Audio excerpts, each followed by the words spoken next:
Very good. Good evening, ladies and gentlemen. Welcome to the February Louisville Town Council meeting. Always good to see your faces, and hope for those of you all who are joining us on TV6 or on Facebook from the comfort of your living room. Tonight is not a night fit for man or beast to be outside, so thank you for joining our meeting this evening. We've got a pretty hefty agenda, so we hope you'll stick with us. We'll do our customary roll call. Mr. Smitherman. Good evening. Ms. Welch. Here. Ms. Hunt. Happy Thursday. Ms. Foster. Present. Mr. Franklin. Glad to be here. Dr. Sadler. Okay, he may be trying to join us here momentarily. Mayor's here. Thank you very much. Well, if you'll be kind enough to lead us in our invocation this evening. Mike, if you would, introduce the staff that's present tonight. Well, you know, that's probably a really good idea, Mr. Franklin. Thank you, sir. And we have our town clerk, Ms. Walker, our town finance director, Pam Morrell, our town manager, Hank Perkins, our town planner, Stacy Tolbert, with a different color hair tonight, our town public works director, Ryan Moser, our town attorney, Bo Houff. I believe that's everybody. Thank you for the reminder, Mr. Franklin. Okay. Oh, that gave you a little more time to warm up on your invocation. Well, we'll see how we do. Let's pray. God, our Father, we come to you on a few days before Valentine's Day, remembering that your word says that God is love. Help us, Lord, to find the true meaning of love during this time. Father, we come to you giving you thanks for this day, for this town, for those who work in this town, for the staff that makes this town work, and for the elected body who makes wise decisions every day and during every meeting. We ask for your wisdom to be upon them this evening as we go to meeting, and we ask for your continued watching over all of us. Keep us safe in this rain, and keep us always with our eye upon you. We ask all these things in your holy name. Amen. Ladies and gentlemen, we're going to try something just a little different tonight. Hank, you should have in the waiting room Serena Horner and Mo Frederick. And there's Serena. Oh my goodness. Hey, Serena, how are you? And you've got your attire on. Is Mo with us? I believe that she should be. Oh, Mayor, please don't forget the Pledge of Allegiance. Yes, ma'am. That's what we're doing right now. Oh, perfect. Just a moment here. Okay. Is Mo out there? Is that Morgan? That'd be Morgan, yes. Okay. I didn't see a Mo, but I do see a Morgan. Okay. Well, that would be it. All right.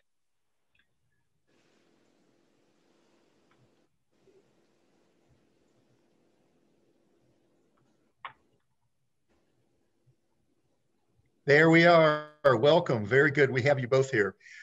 You all are going to be part of our agenda a little bit later on, but I thought it would really be appropriate to have our two young women Eagle Scouts lead us in the Pledge of Allegiance tonight. So if you all will unmute yourself, and whenever you're ready. Right. Okay, ready? Yes. I'll stand up here. All right. Ready? 1, 2, 3. Oh. I Pledge allegiance to the flag of the United States of America. And And to to the republic for which it stands, stands one nation, under God, indivisible, with liberty and justice for all. Very good. We got through that. That was mighty fine work. You all stick with us. We'll bring you up here in just a little bit. Council members, I don't believe we've had any additions or changes to the agenda since it was sent out to you. Ms. Walker, is that correct? That is correct. And I just had a couple of texts that we probably need to identify right now. Dr. Sadler said he is going to be late. He is actually on the road, so he'll be looking to come in shortly. And the sheriff might be in the waiting room, and they just want to make sure that he'll be added shortly. Very good. I talked to his associate and explained to her the situation. they are aware. Oh, okay. Very Well, good. that just came through. Okay, thank you.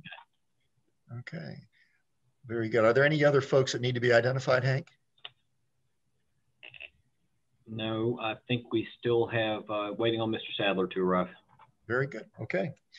So council members, there are no changes on the agenda. I will entertain a motion to approve. Ms. Hunt makes the motion.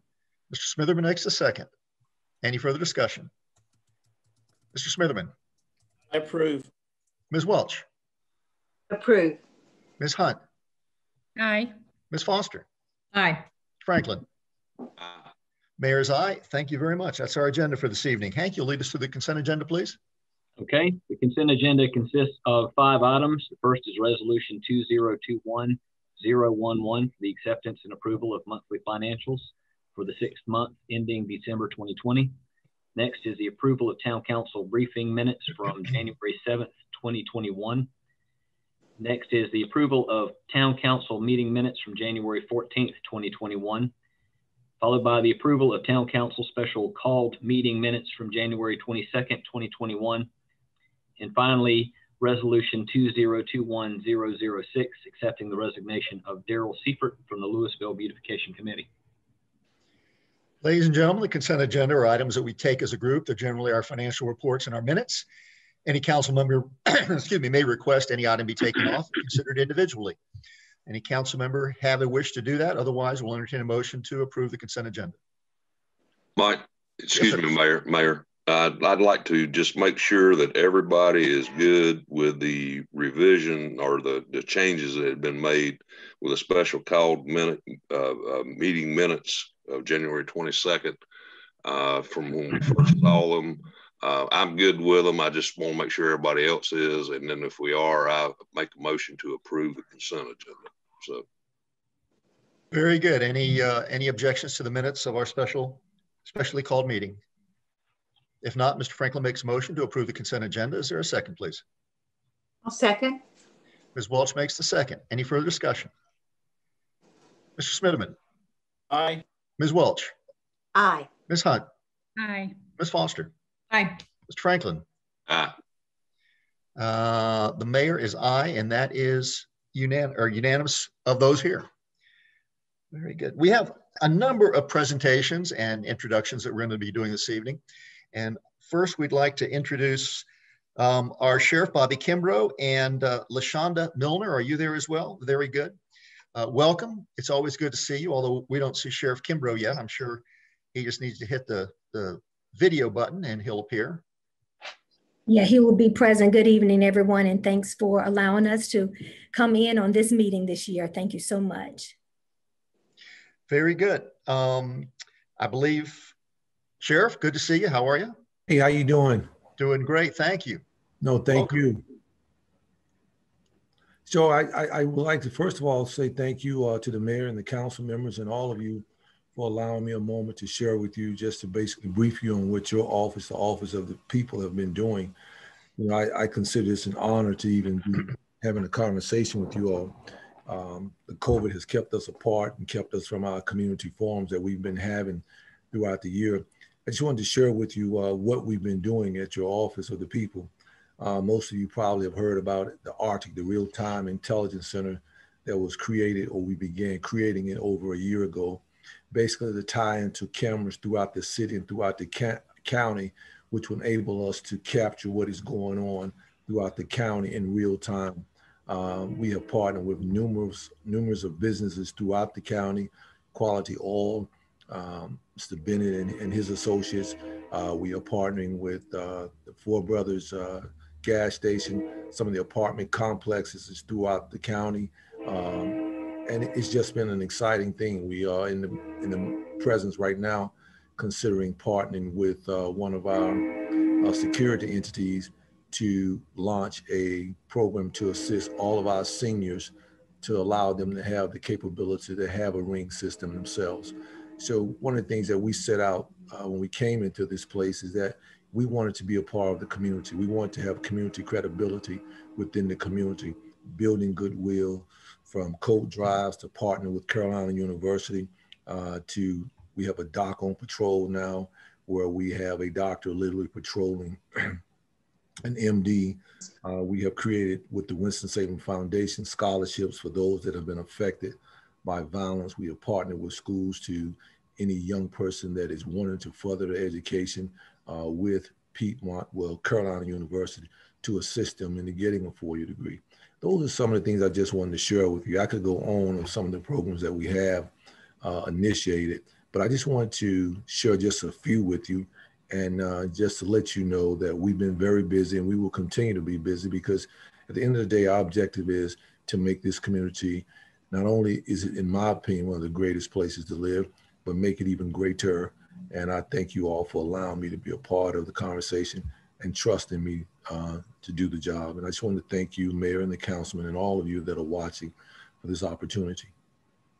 Very good. Thank you, Sheriff. We look forward to when you resume your community meetings for you to come out and visit with our residents in Louisville. As soon as we can do that, you're more than welcome to be here. Yeah. Now, if I do recall correctly, when you started this position a couple of years ago, your hair was darker, if I recall correctly. And you know what? I didn't wear glasses either. My eyes have gotten bad. My hair has turned gray. I've lost about 10 pounds. So yeah, the stress of the job really gets to you. It does. It does. Well, you're doing a great job. Thanks for all you're doing to help keep us safe. Anybody have a comment or a question for the sheriff? Just, Sheriff, you have to ignore the mayor. He's often commenting on the color of our hair. Yeah. Yes, yes. Very good. Sheriff, thank you very much. No, thank you. Miller, thank you so much for being with us. You're always welcome in our community. Thank you. Sergeant Stringer, you're up next with our public safety report. Welcome.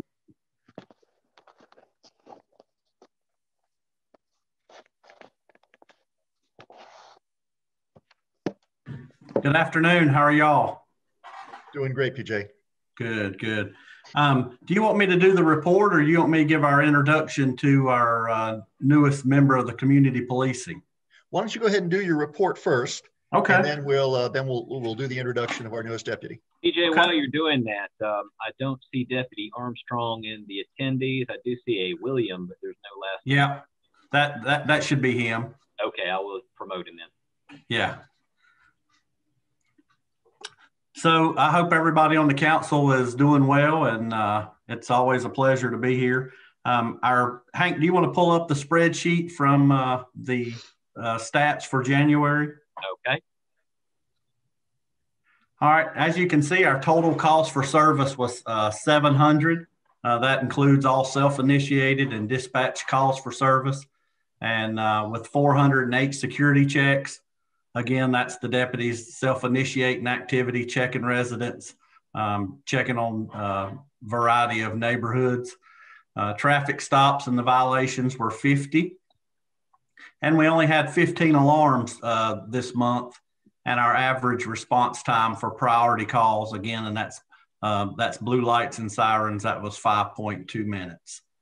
That's the overall response time for your response here in Louisville. And if you can pull up the, let's see, does anybody have any questions on that one as well?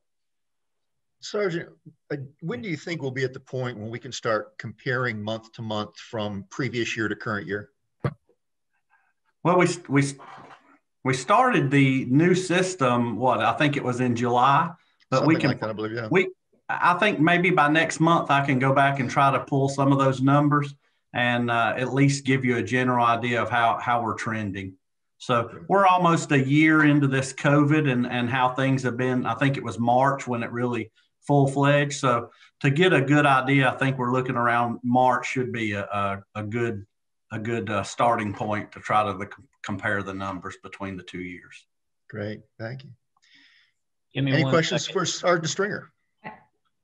Mayor? Yes, ma'am.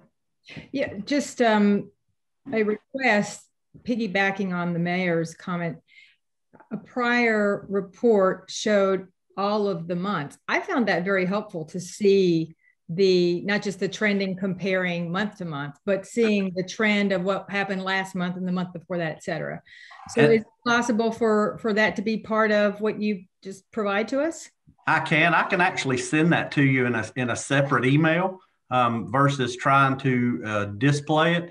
We can certainly share that to you. That's if you want to look at the graphs, we can send that to individual basis as it's shared to me. Okay, that'd be fine with me. I just also think it's helpful for, I'm thinking as a community member just watching. So I'll leave that to you and Hank to decide. How's that? Yeah, the only problem is some of those graphs, everything tries to run in together and it's broke down. It's really sophisticated system. It does it even by hour of the day, what's your busiest time of the day, and even the day of the week. But that's certainly information that we can tag along with. Okay, thank you. Very good. We have a new chart up here. Which one do you have?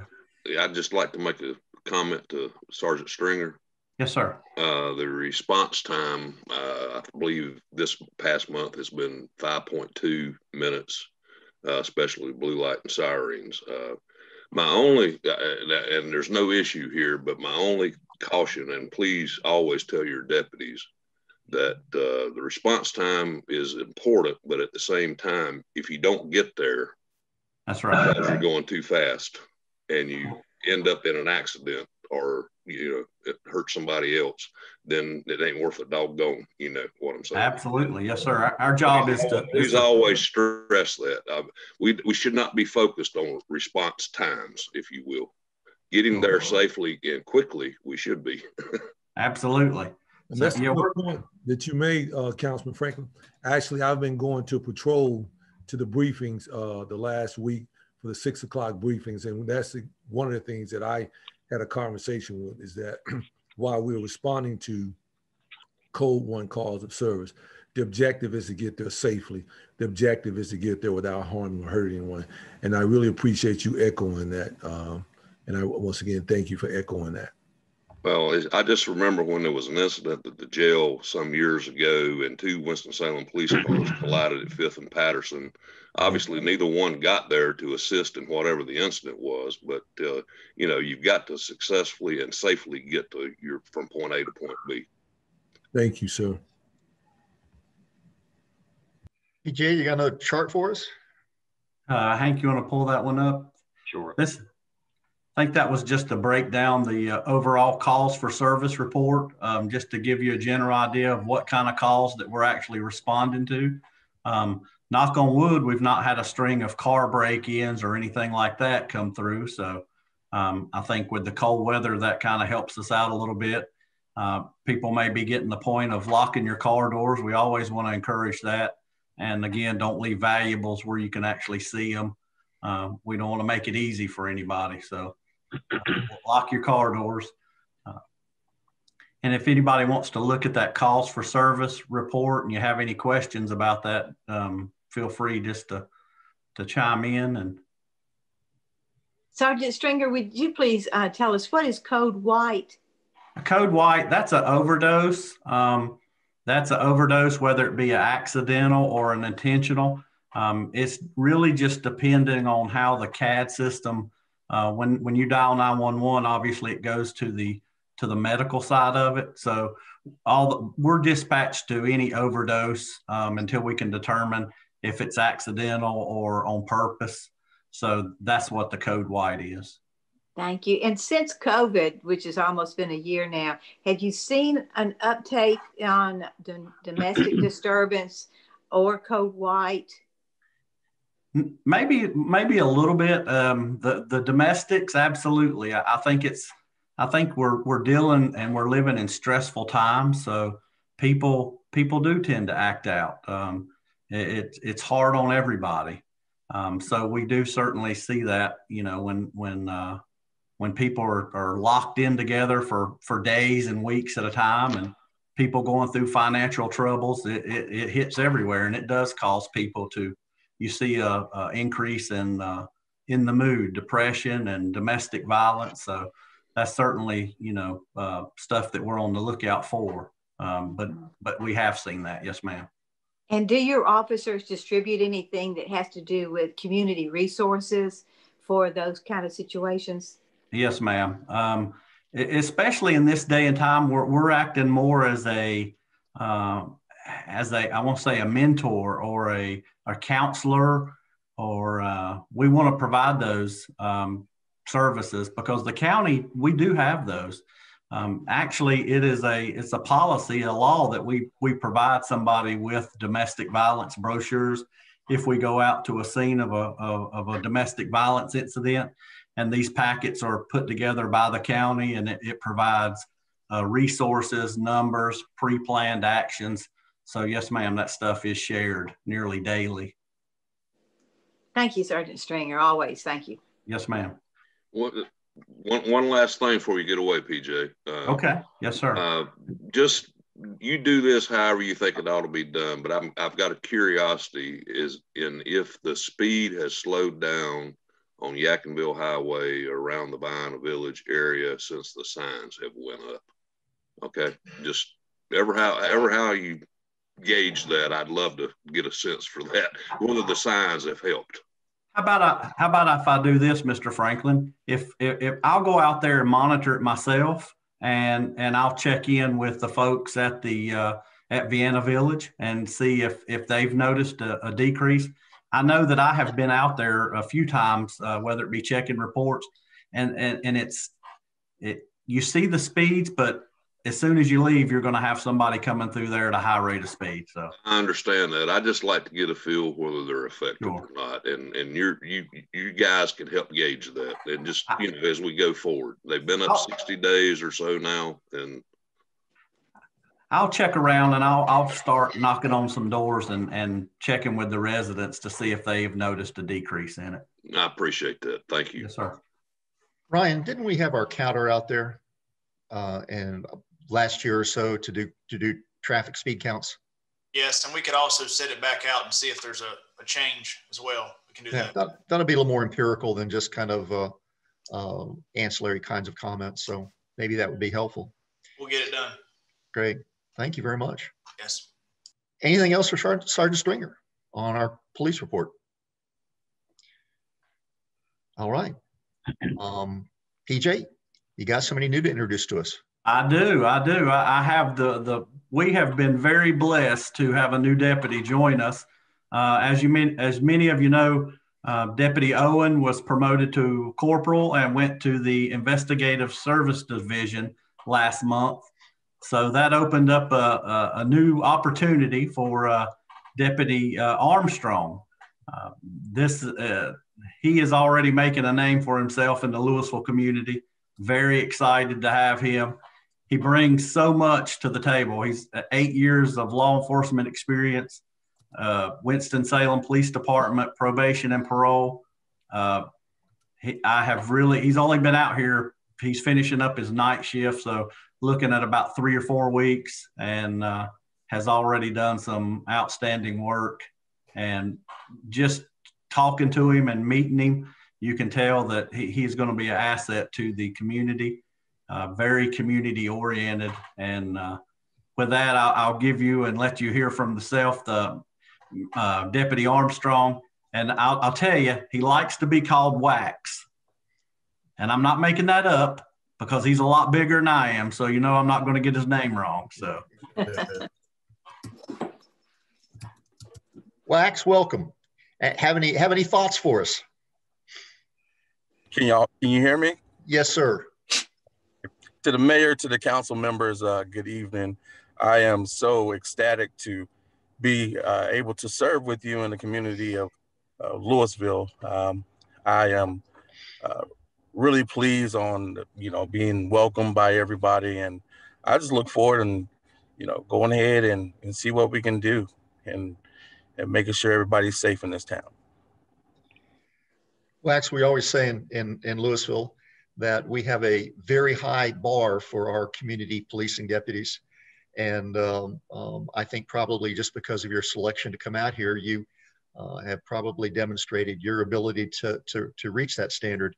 You're always welcome in our community, and if there's anything we can do to help you, assist you in any way, please call on any of us. Thank you so much. That means a lot to me. I really thank you. We'll see you on the streets. Yes, sir. Very good. Welcome. Thank you. Mayor? Yes, sir. Wax got a question for you. PJ will explain later. how are you at herding cattle? Everybody knows I'm going to ask that question, and PJ will explain later. Fred, I'm going to take him. I'm going to take him over to the feed store and get his metal bucket, so he's officially welcome. There you go. Thank you. We'll get him trained up right. So I tell these guys, once they come to Louisville, once you work in Louisville, you got to get served eviction papers to ever leave. So. Well, just stay away from the raccoons, Wax. Yes, sir. And the squirrels. And the squirrels, not the squirrels. Yeah. Squirrels. Yeah. Very good. Again, welcome. Thank you for being here. PJ, anything else for us this evening? No, sir. Unless anybody has any questions, y'all, I hope you have a good evening. And as always, it's always a pleasure and look forward. And if anybody needs anything, reach out to me. I know several of you have my cell phone. Just hit me up with an email or cell phone, and we'll do any ideas, please share them. I do have one question for the sheriff while you're still here. A number of our residents have emailed or called or made reference to booms that they are hearing around the county. And Sergeant Stringer and I talked about it this morning, and none of us have any explanation for what that's all about. Do you have anything in your bag of knowledge that might shed some light on this? I've talked to Sheriff Rogers in our neighboring county, and I've heard a lot of rumors myself, and we're trying to figure that out too. What I can tell you is there's a lot of construction going on out at the lake that joins the three counties, and so what we're seeing, a lot of that is where you're hearing the sound come from out at the lake that they're doing the construction on out there. Okay, well, good. I'm glad to hear it's not aliens or any of those other things that some people are concerned about. Thank you very much. Gentlemen, always good to have you. You're a highlight of our meetings. Glad you're here. Wax, again, welcome. All right. Our next recognition is one that is kind of special to us, involves our fire department. We talk about it's a blend of our paid firefighters and it's a blend of our volunteers. And recently, Louisville Fire Department volunteer Teresa Forshey was named by the Rotary of Western Forsyth as Firefighter of the Year. This was quite a big honor for her. She has more than 400 hours of training as a volunteer. This is not a professional paid firefighter. This is a volunteer who has invested that kind of time in learning about how to protect our community. She's experienced in ropes and technical rescues. She's a member of the rescue deployment team in Halifax County during the Hurricane Isaias. And let's hope that I pronounced that correctly. I think we struggled with the weather people pronouncing that as it came through. She serves as a department representative for the Forsyth County Firefighters Association Training Committee. She is a licensed unmanned aerial vehicle pilot. I guess we call them drones, but she specializes in that as well. And thank you, Rotary of Western Forsyth, for making a contribution of $500 to our fire department's drone program in her name. So Ms. Forshey, congratulations. Thank you for all you do. And by golly, thanks for all the time that you give in the service of our community. The second recognition that I'd like to do is this is really a big deal, folks, and I'm very excited about it. You can see Serena and Morgan have joined us. They are two of 750 young women nationwide who have achieved the distinction of being the first female Eagle Scouts, and they become part of the inaugural class for the Boy Scouts of America. Quite an amazing accomplishments. Both Serena and Mo were instrumental in starting Troop 729 about 2 years ago. They have a wonderful Scoutmaster, Peter Hucks, and Assistant Scoutmaster Jennifer Black. For those of you who may not be real familiar with how Eagles work, I know that I was close, but discovered cars and girls, and unfortunately never made it there. But the Eagle is the highest recognition that you can gain in scouting. Only about 4% of all those in scouting attain the rank of Eagle Scout. In addition to a number of other requirements, you have to have a minimum of 21 merit badges across a variety of areas. Both Morgan and Serena have exceeded those numbers substantially. So they've not only reached the rank of Eagle, but they've surpassed it. Part of the Eagle attaining the Eagle rank is you have to do a community project. Mo participated in Project Hope, and she did some great work for them. And Serena participated in a project at Renolda Gardens. Folks, I can't tell you how proud we are of you. Serena's no stranger to us. She's been part of our student leadership committee. Her mother serves on our Parks and Recreation committee. Her sister was also a legend on our Louisville leadership committee.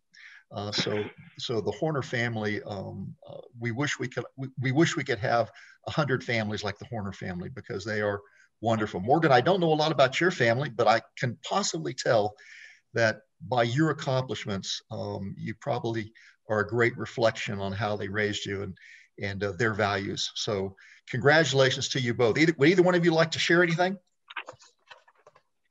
Well, thank you so much. That means so much to us to know that, we have this group of people standing behind us and congratulating us. And I just want to say that, this journey wouldn't really have been possible without like a great town and great leaders to look up to. So thank you all. You've all really helped in my journey, and I know you've helped in Morgan's journey as well. So thank you guys for all your support. Morgan? Especially with COVID, it was definitely hard because there were just so many things that just could go wrong, but it was definitely something that I've been wanting to do. My brother and my dad my dad is on an Eagle Scout, my brother's on his way. And wow. Then his brother before that, his brother's also an Eagle Scout. So it's kind of like a scouting family. And I guess it's kind of like a legacy I get to live up to. That's fabulous. Now tell us just a little bit about Troop 729. 729 is what we're in currently. But 964 out of Mount Tabor was the one that Serena and I created about 2 years ago. Okay. Totally a weird thing. We have 2 troops now, but so 964 was the first one I think in the region, and that filled up pretty fast. Well, that's totally great. I hope you get a lot more. Yeah, thank 729, you. The one that we're both in now is a great little community of fantastic leaders. I think Mr. Hux and Miss Black, who are kind of our founding adults, I think they're watching this from somewhere. So thank you guys so much for all of your help. They're the best Scoutmaster and leader that you could ask for. So it's a great little troop. And if any of you know girls that are interested in joining Scouts, I definitely recommend checking out Troop 729. Very good. I second that. Second, very good. Well, we will need to vote on it. Well, let's accept your recommendation, and your second is proof that is indeed the case. Ladies, thank you so much. Always good to see you. Don't be a stranger around Louisville when we get this COVID behind us. Please stop by Town Hall. Yes, sir. Thank you so much. Thank you, ladies. All right, Hank, if you'll put up our information on how to call in for our public forum. All right, that'll be Stacy. Or Stacy, thank you. Ladies and gentlemen, this is the first opportunity this evening for those of you that may be attending our meeting to speak at our public forum. You can speak on any item that is near and dear to your heart. This is our opportunity to listen to you. The easiest way to get here is to go to louisvillenc.net and click on events, February 11th, and there'll be a link to our meeting this evening. And we'll let it relax just a second there. You see the phone number you can also call in on. Hank, do we have anybody? We have several. Okay. I would ask that if you wish to be addressed for public comments and you're on Zoom, you, what they say, raise your hand. And Stacy, if you would explain how a phone-in caller may be able to indicate that. I don't seem to remember it. I think *9 on your keypad on your phone is how you would indicate to raise your hand. And then I want to say *6 possibly is how you unmute yourself. I believe is on the telephone. Very good. Well, I'm glad your folks are joining us. As you raise your hand, you'll be called on, and please give your name and address and hold your comments to 3 minutes if you would. I'm still waiting on the first to raise their hand.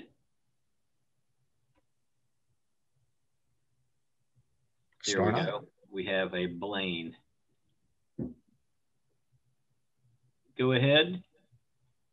Yes, can you hear me? Yes, sir. Oh, okay. Well, good evening. My name is Blaine Brenton. I live at 1955 Conrad Sawmill Road, Pofftown. I purchased my home in 2010, and my issue is that about 2014, 2015, the neighbor at the corner of Conrad Sawmill and Robin Hood Road started building a junkyard. He first went out, was just picking up bulk items when they had bulk pickups, metal, and other items like that, white appliances.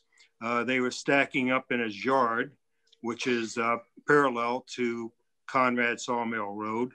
He's into demolition derbies, so he brings in wrecked vehicles. He have multiple vehicles on his property, 5, 6, 7 at a time. The city did say something to him once, I think. He put them up on trailers, which the trailers were tagged and legal, so I guess the city couldn't do anything about it. This is a rental property. He does not own the property. He's placed up a tent garage, so to speak, where he works on his equipment, and he's races engines up till 3 o'clock in the morning. And I believe the quiet time is supposed to be between 10 p.m. and 6 p.m. He started putting a 5-foot fence up along Conrad Sawmill, but that doesn't really help because most of the junk is piled higher than the 5-foot fence. There is no fence along Robin Hood Road, which allows people to look right down into his junkyard. And I feel sorry for the people who live across the street up on Robin Hood Road there where the hill is, living up on the hill. They have to constantly view that situation. There's a 50-foot opening between his house and the fence that looks into his driveway, which is, again, it's all piled full of junk. And I mean, just looking at it, you can see it's kind of to me, it's a disgrace to the community. He parks many of his vehicles because, well, let me back up. Because the driveway is so full of junk and vehicles, he can't get like a work truck, and he's got a couple work trucks and an excavator and a couple trailers that he parks on Conrad Sawmill Road, the easement there. He parks different directions, so to me, that's a safety hazard because reflective lights, one can't see them if they're driving north on Conrad Sawmill up to Robin Hood. I just wonder if the city can do anything with the ordinances. I thought there's an ordinance that they had to have 8-foot fences around the property, and it had to be so many feet back from the roads. And I was wondering about the tent that he put up there where he does all his work, if there's a EPA and could be involved there, because I'm sure he's dumping the oil and gas or whatever fluids. It's going right on the ground there, and it would be could be washed downhill into the creek that goes through our properties. All the neighbors around maintain their properties and everything looks nice. And we have this junkyard that we got to look at every day up at the corner. He also gets out and races his cars up and down the street and does spin outs, burnouts is another issue. I know we're supposed to call the sheriff on that. And I think everybody's pretty well fed up that we're going to definitely do that call every time he starts racing up and down the streets. My property tax got raised $29,000, and I sent a letter to the tax appraiser asking if this junkyard was taken into consideration for my appraisal. I don't think I could sell my house what they appraised it at just because of the junkyard. I know that if I came out to look at my house to buy it now, I would not do it with the junkyard next door to me. I guess that's kind of the short sum of it. I have asked Mayor Horn, and he did one time. I think he did a drive-by to take a look at the issue that we have there. And I called him the other day and had requested he make a drive-by too. I don't know if he was able to do that or not, but anyway, we've been calling the neighbors have been calling the sheriff and also the animal control because he's got several dogs that just roam the area. And they've come out after my wife several times when she goes up to pick up mail, and they've also come after myself when I went up the drive to pick up mail. So I guess that's kind of it in a nutshell, if we're supposed to stay to 3 minutes. Mr. Brennan, thank you very much. As we have communicated on several occasions, at our recent retreat, several issues like this were discussed by the council.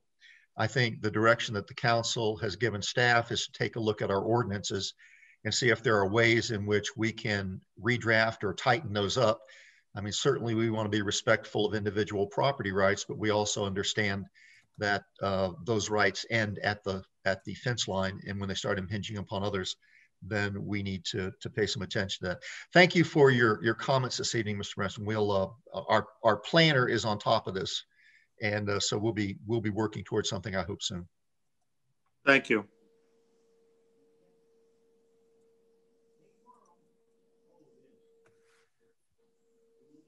Okay, I have Patty Thompson. I'm going to allow. Go ahead, Ms. Thompson.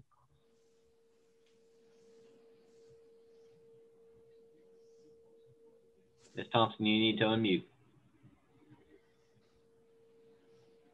Got me? Yes, ma'am. Okay. I grew up on Runabout Road, and I still own my parents' house. And going to that house, I have run into encounters of things setting in the road when I make a left-hand turn from Robin Hood Road that you cannot see. That has happened several times. He has blocked the road with trailers that I have to sit there and wait on because he has nowhere to back them into. And also my concern is with all of this going on and the ball field off of Runabout Road, I have grandchildren that plays down there, and I do not want somebody racing up and down the road when they're going to ball practice and to ball games and have to be terrified and think when they turn that corner, they're going to get hit.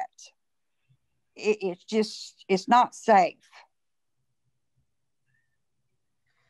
And Thompson, I don't understand why something cannot be done. The shape of the house and everything, but what I've encountered is being blocked from the road, and then my concern of hearing him racing up and down the road and all the kids and parents that use that road to go to the ball field.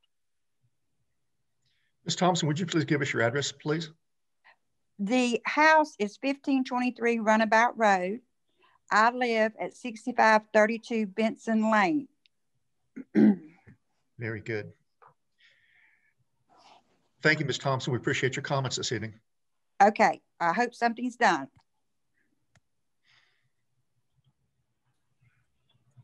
Okay, the next is Miss, I guess all I have is Lindley. I'm going to allow you to talk. Please say your name, full name, first and last, and your address.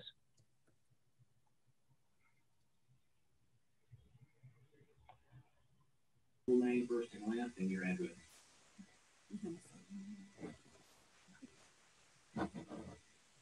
Hey, we're turning down. Finley, can you hear us? Yes, we're turning down the other television. We've got it broadcast on the television. My name is April Williamson. I live at 5931 Robin Hood, but I own a home at 1940 Conrad Sawmill, and my parents are next door. And we're just going to piggyback on what Blaine Brenton said. The noise is an issue. It's unsightly. You know, I came by the other day, there was a goat in the road. It's just everything that's going on. It's just kind of built up over the last couple of years. And we just really like to see it addressed. I wrote a letter a year ago, and so far it doesn't look like a lot has been done. So we just hope that it can be addressed in a timely manner before it gets worse. Thank you, Ms. Williamson. Appreciate your comments. And I have someone else here as well. Okay. Yes, my name is Vicky Mckeever. I also live on Conrad Sawmill Road. I live at 1930. And we've encountered over the last several years a lot of things that have been going on from the house at the end of the road there. The most latest thing, one of the worst things that's happened to us is I have a horse farm out here. We lease a piece of property at the end of Conrad Sawmill Road across from this gentleman's house. We've been having a problem, which we have called animal control, where we ride our horses and exercise our horses in this pasture, in this field. We've had a issue with this man's dogs coming and attacking us as we're riding the horses, and we've called animal control on several occasions, which they, you know, I've spoke with them, and they've been out to address the situation and tried to catch the dogs, couldn't catch the dogs, that kind of thing. And so that's just one of the things. Today myself, I encountered him out there working on a vehicle in the middle of the highway, right in, or in the middle of Conrad Sawmill Road. And then he continuously is racing up and down the road, spinning out. I have it all on video. It's been so very overwhelming here with our neighborhood. We've got to have some help here. We've got to have some help. Someone's going to get hurt. When the ball field, when everything opens back up, the ball field, with all the traffic from the ball field, you continuously see him sitting in the middle of the road. He'll work on his cars right in the middle of the road. He'll just raise the hood and work on them in the middle of the road. We've just got to have some help. I can't imagine, as Mr. Brenton comment he made with the people that live right on top of him, you know, how they can stand the noise. I live 2 or 3 houses back off the road, and I can sit in my house at night with my TV on as far as I live, and he disrupts our evening. You cannot relax. You can't do anything. So we got to have some help. We're calling the sheriff's department. I hate to worry them to death, but that's exactly what we're going to do. Every time we have an issue, we're going to give them a call. And I don't know what else to do. This used to be the most wonderful neighborhood, the absolutely most wonderful neighborhood. And it's a shame that one person has to ruin it. I'm ready to move out of this town. I'm just going to tell you right now. I have lived here 64, almost 65 years. This is ridiculous. We've got to have some help. We need some help now. Thank you. Thank you, Ms. McKeever. We appreciate your comments. And folks, don't be hesitant to call our sheriff's deputies, because that's what they're there for.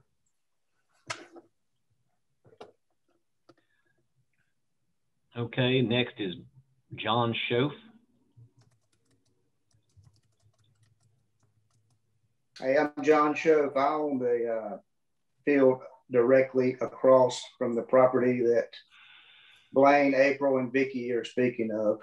And I'm not a full-time resident. I live at the coast, but this is property that was owned by my grandparents, John Conrad, and it's 120 years worth of ownership of property there.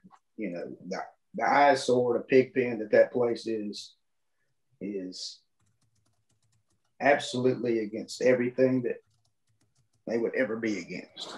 And it's something really needs to be done about that. Yeah, you're hearing everybody voicing their opinion.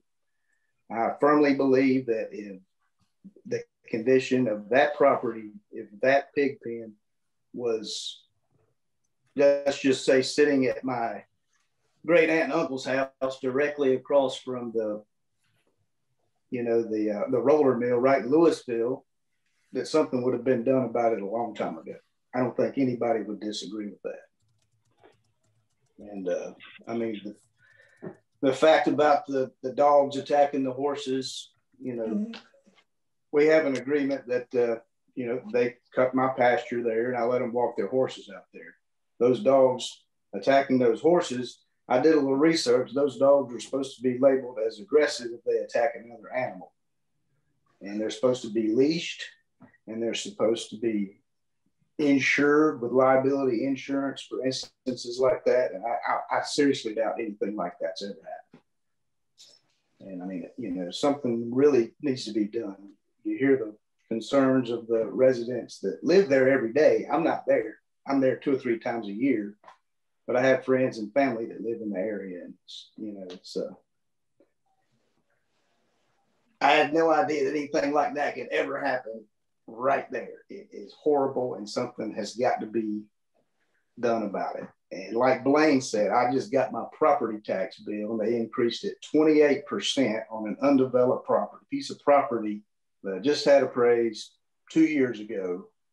And if I were to sell that, I'm not in the market to sell it, but if I were trying to sell that property, anybody came to look at it and looked across the street, they're going to get in their car and they're going to leave. I mean, it's ridiculous. Something needs to be done about it. And the answer, if you don't like the way it looks, go the other way down the road. Mr. Councilman is not the right answer. That's all I have to say. Thank you for your time. Thank you, Mr. Shove.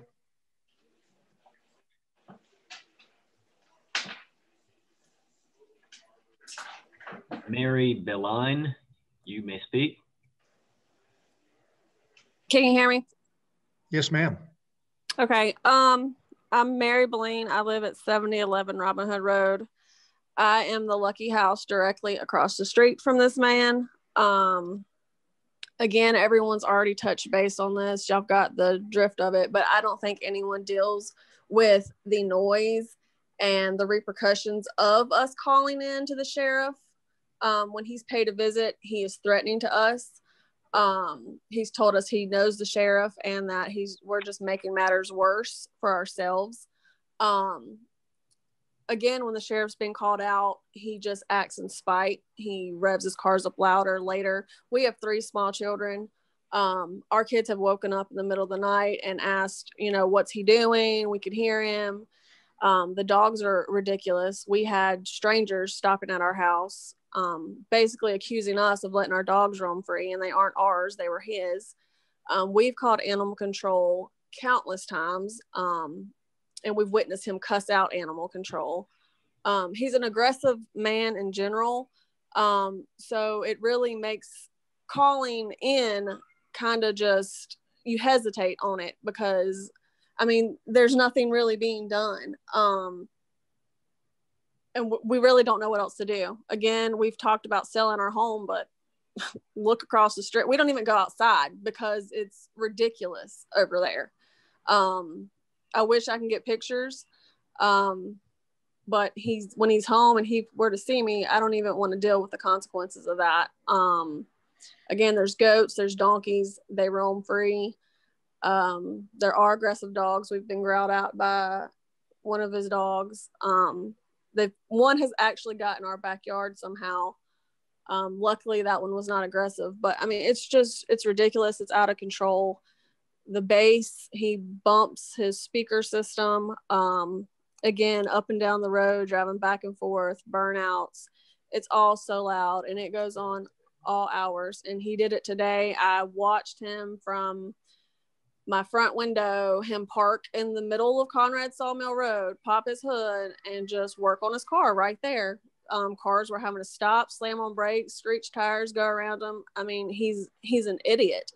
And I hate to be so blunt, but something has to be done because I would love to sell my house and move.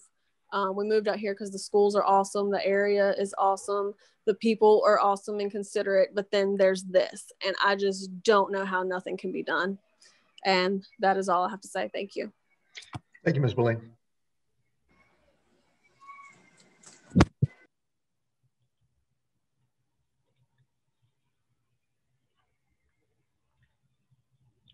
Okay, I have a Lindley. I'm going to allow you to talk. I think that's Mrs. Williamson. Okay. She's already spoken. Oh, okay. All right, she raised her hand again. All right, I have a call-in. The call-in, if you want to speak, that is a *9. If you're on the telephone, I don't currently have any other hands to be recognized to speak. Okay. Give it just a moment for that new caller. *9 raises your hand. *6, unmute your phone. Miss Williams wants to speak again. Ms. Williams, if you generally speaking, we limit your comments to one person or one time. Hank, do we have anybody else wishing to speak? No, I see no more hands. Ms. Williams, if you'll just make your additional comments brief, please. I didn't get to speak earlier. My name is Lindley Harris, and I live at 1940 Conrad Sawmill Road. I'm sorry, my apologies. No, it's okay. There's just 3 of us here, and we all wanted to have a chance to speak. But I live here, and I mean, like everyone else is saying, it's 3 o'clock in the morning. He's out there revving his engines. I have a son who's in elementary school. Half the time he has trouble getting to sleep at night. And like Vicky said, we're not right beside him or right across from him. We're kind of back off the road, and he's still just so disruptive. You hear it at 3 a.m. You hear it again at 6 a.m. You hear it at 2 a.m. at lunchtime when my son's on Zoom. He's doing burnouts in the middle of Conrad Sawmill. I can't tell you how many times I go to work and I almost run over a dog because it's sitting in the middle of the road.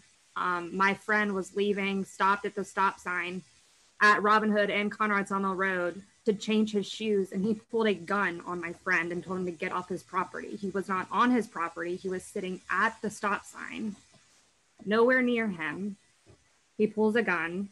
Sometimes 3 a.m. you hear him out there cussing and screaming at each other, and he's yelling at them. The kids walking up and down the street. It's just ridiculous. And my grandparents live next door to me. And we're afraid of retaliation. You can't say anything to him because he'll just freak out on you. And my grandparents that have lived here for how long? 45 years in this home. Now they have to look at that every day. We have to hear that every day. I feel like we're all trying to do, something just needs to be done. It's just ridiculous. And now Vicky wants to say one more thing. Please make it brief if you would. We're very afraid of the retaliation. That's one thing that we're afraid of as well. Here again, as I told you earlier, this is Vicky. I have a horse farm out here, and with the horses being turned out in the pastures in the nighttime, in the summertime, if he finds out that we just don't know what he may do. He could possibly come open all my gates, do whatever, That's one thing that a lot of this neighborhood is afraid of, is his retaliation.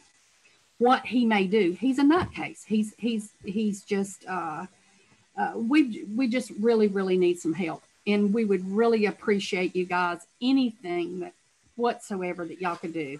I have videos from today that Mary was talking about him doing the burnouts and raising the hood. I've got every bit of that on video, Mary. So I just looked up and was working in my pasture today and was able to get that video. So anything you guys could do, please help us out here, please. Very good. We really appreciate it. Thank you so much for your time. Sure. Thank you for your comments.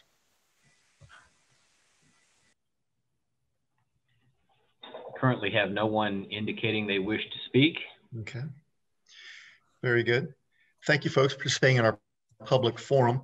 You can also send written comments. If you were listening and didn't want to speak in person, you can send comments to townclerk@louisvillenc.net, townclerk@louisvillenc.net. Thank you. Ms. Walker, you have some appointments for us. Mayor?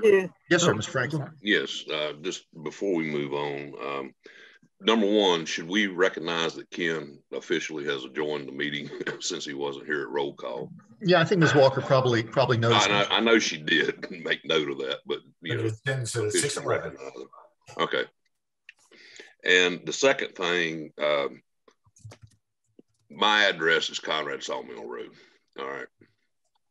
I understand what these people were saying. I know we don't normally comment about this, but there is a tremendous problem that these folks are expressing.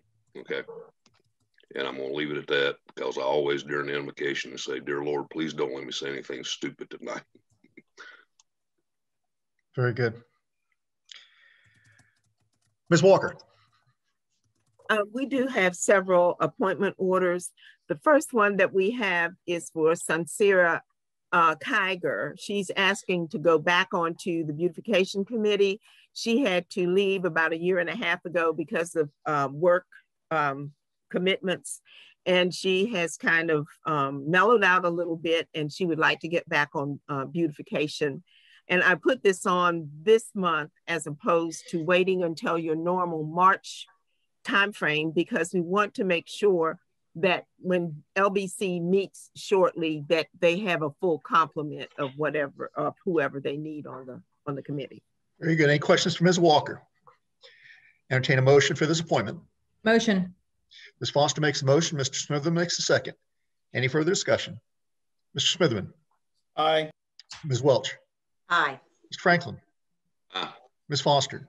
Aye. Ms. Hunt. Aye. Dr. Sadler. Aye. The mayor's aye. That's unanimous. Thank you. Ms. Walker, your second appointment, please. My second appointment is for Byron Schroeder, and he's asking to be appointed to the recycling committee. I know that the recycling committee will be meeting probably next month. And I think they meet prior to your meeting in March. So we wanted to get him on so that he could work with them starting in March. Any questions for Ms. Walker on this appointment? Entertain a motion. Motion to approve. Mr. Franklin makes the motion. Second. Ms. Welch makes the second. Any further discussion? Mr. Smitherman. Aye. Ms. Welch. Aye. Mr. Franklin. Aye. Ms. Foster. Aye. Ms. Hunt. Aye. Dr. Sadler. Aye. Mayor's aye. That's unanimous. Thank you very much. We're down to new business. Hank, you have a addition to our personnel policies. Okay, we have consideration of resolution 2021007. This is revising the personnel policy by adding information to Article 6, Employee Benefits, Section 610, Insurance. We discussed this on Saturday, and as a part of that, it was recommended that we look into issues that may involve Medicare B, as well as possibility of using a stipend instead of a reimbursement. After considering these things and the input of the HR specialist at the North Carolina League of Municipalities, we've decided that it is best to recommend to stick with the language as recommended at the retreat on Saturday. It would say, the federal government provides Medicare benefits to individuals age 65 and older. The benefits begin the first day of the month that the individual turns 65 years of age.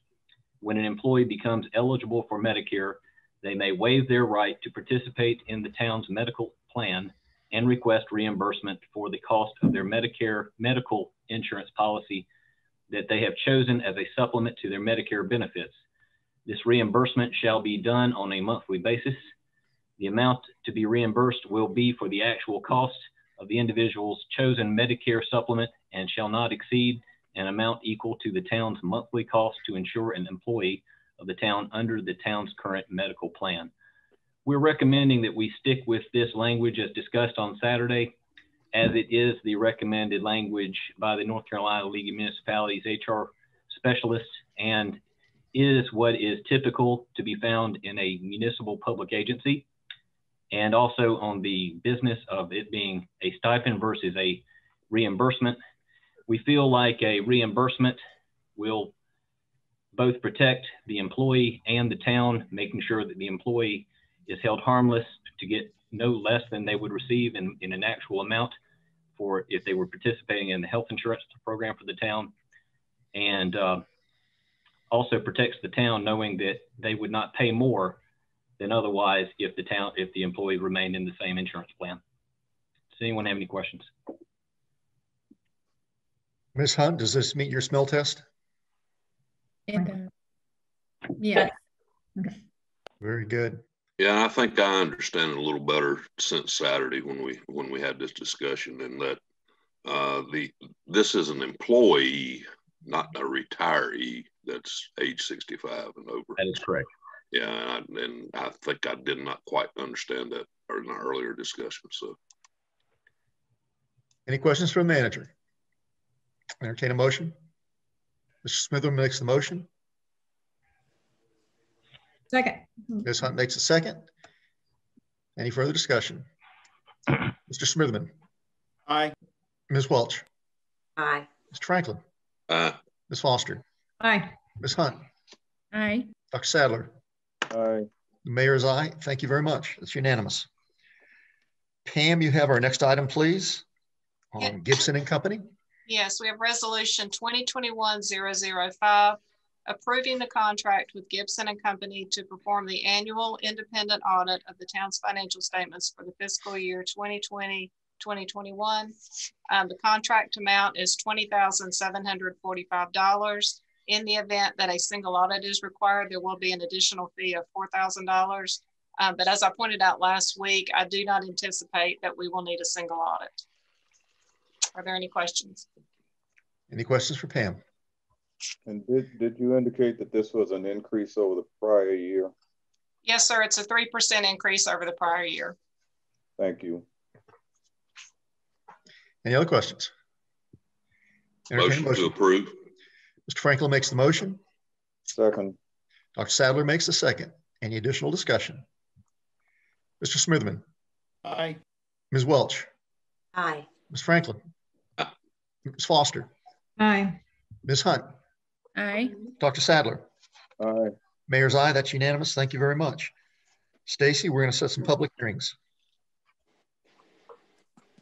Mayor, the first one is resolution 2021-009 to fix the public hearing date on the question of annexation of a portion of the Dab Road area into the town pursuant to General Statutes 160A-31.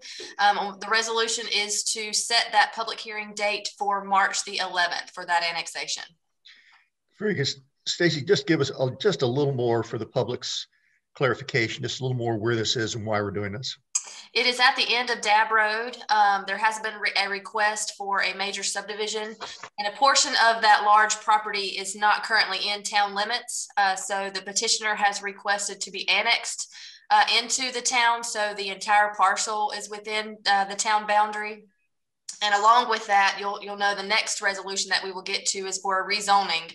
That rezoning is to rezone the property from RS40 for Forsyth County to RS20 Louisville zoning in order for the entire property to match the current portion of the parcel that is in the town of Louisville is already RS20. And so we would just be making that entire parcel the same Louisville zoning district. That is something that we have to do whenever we annex anything into the town. We have to accept Louisville zoning. So then the last final step of that, which does not require a public hearing, would be to do a site plan review and technical review of the major subdivision once the annexation and rezoning is taken care of. Stacy, does this need a 24-hour meeting, or can they wait till the following briefing?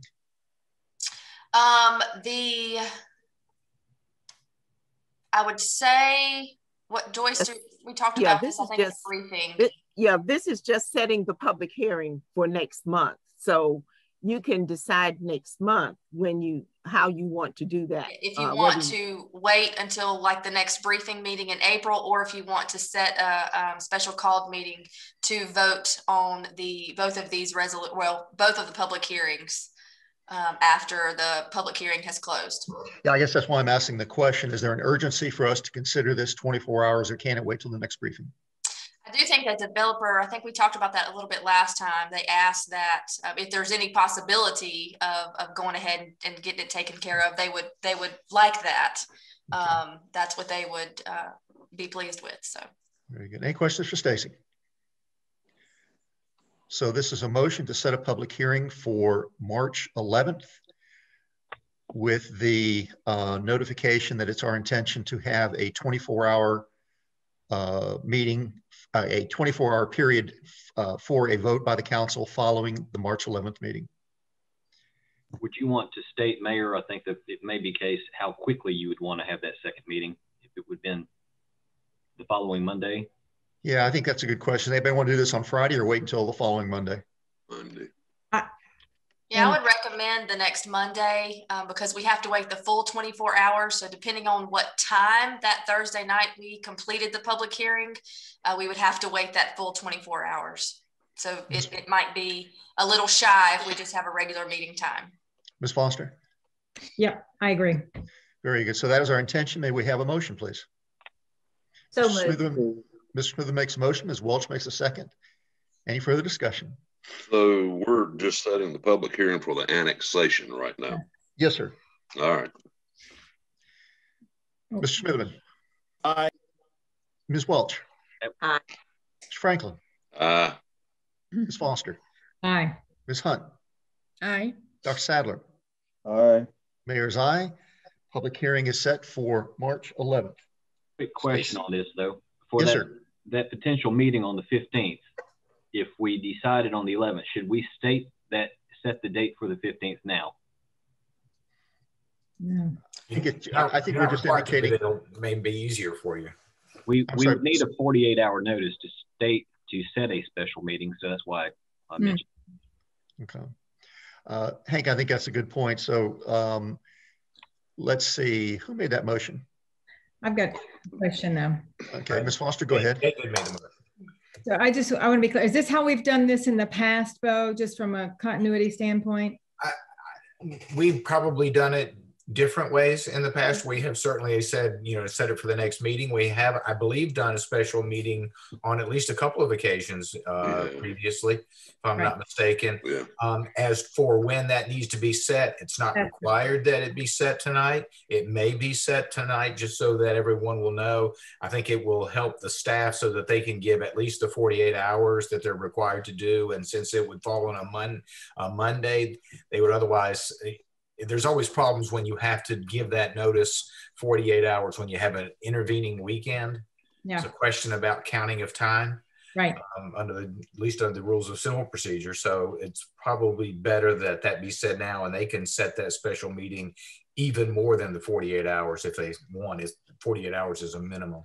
Sure, and thank you, Bo. My only concern was the logistics and supporting staff so that they can get the notification out. That's fine. I just want to make sure we don't get ahead of ourselves in terms of when we're setting a public hearing, in terms of what it looks like to the community.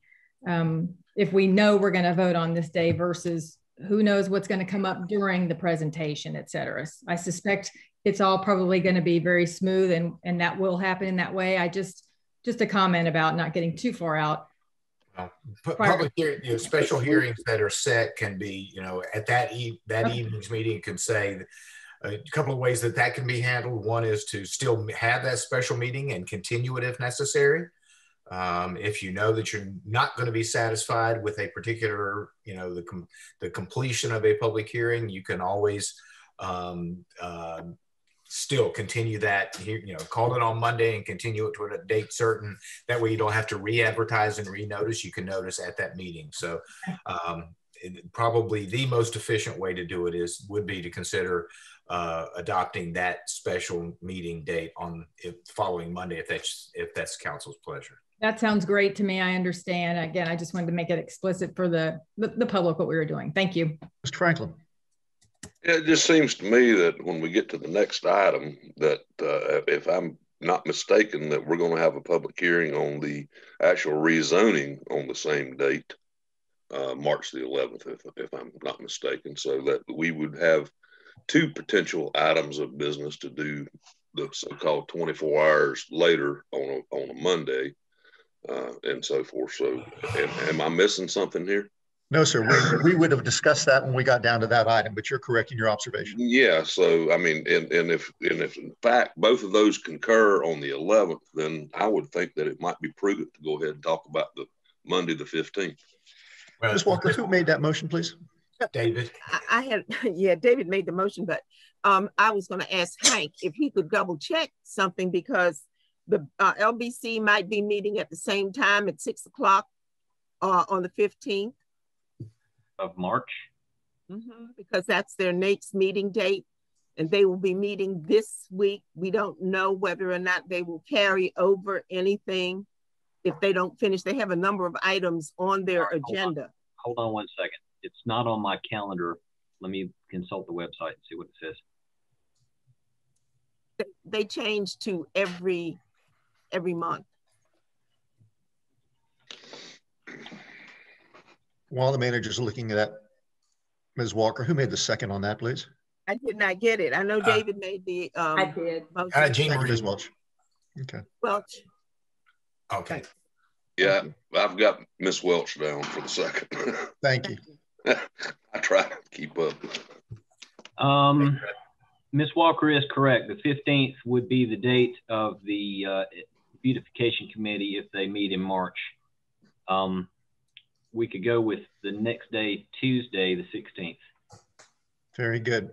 Council members, if that's acceptable, Mr. Smitherman, would you accept an amendment to your motion to set the public hearing for March 11th with the follow-up meeting, special meeting called on Tuesday, the 16th? Is that correct? Yes, sir. Ms. Welch, would you accept that as an amended motion? Very good. Any further discussion? Mr. Smitherman. Aye. Ms. Welch. Aye. Mr. Franklin. Aye, if I'm unmuted. Ms. Foster. Losing track. Aye. Ms. Hunt. Aye. Dr. Sadler. Aye. Mayor's aye, and that's unanimous. Thank you very much. Stacy. Okay, the next one is resolution 2021-010. This would be to set the public hearing to receive comments on L098, the rezoning request from McChesney Properties to rezone a portion of the Dab Road area from RS40 for Forsyth County zoning to RS20, the town of Louisville zoning for the Gameway Estates subdivision. And I will let you know that RS is for a residential single family zoning district. RS40 is for minimum lot size of 40,000 square feet. And then RS20 is for residential single family zoning for minimum lot size of 20,000 square feet. And that would, this rezoning would be contingent upon that annexation passing that next meeting date. Very good. Ms. Foster. Thank you. Just in quickly, Ms. Talbert, you mentioned this, but just to reinforce what you already said, and that once the rezoning is complete with major subdivision, there will not be a public hearing. Correct. The major subdivision at that time, with everything being RS20, is a by right subdivision. It is a permitted use already in that zoning district, so a rezoning is not required.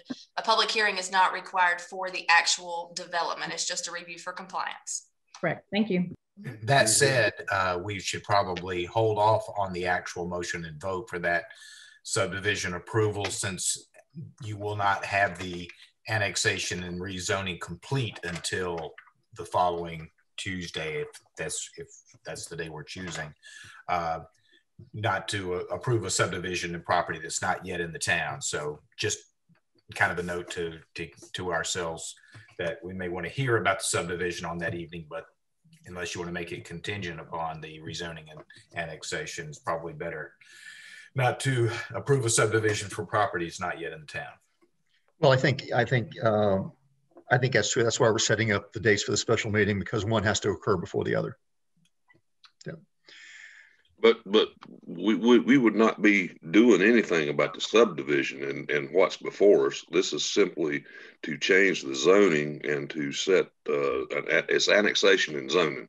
Has nothing to do with the subdivision. Well, yes, sir, but there's no public hearing on the subdivision, but it will be heard that evening.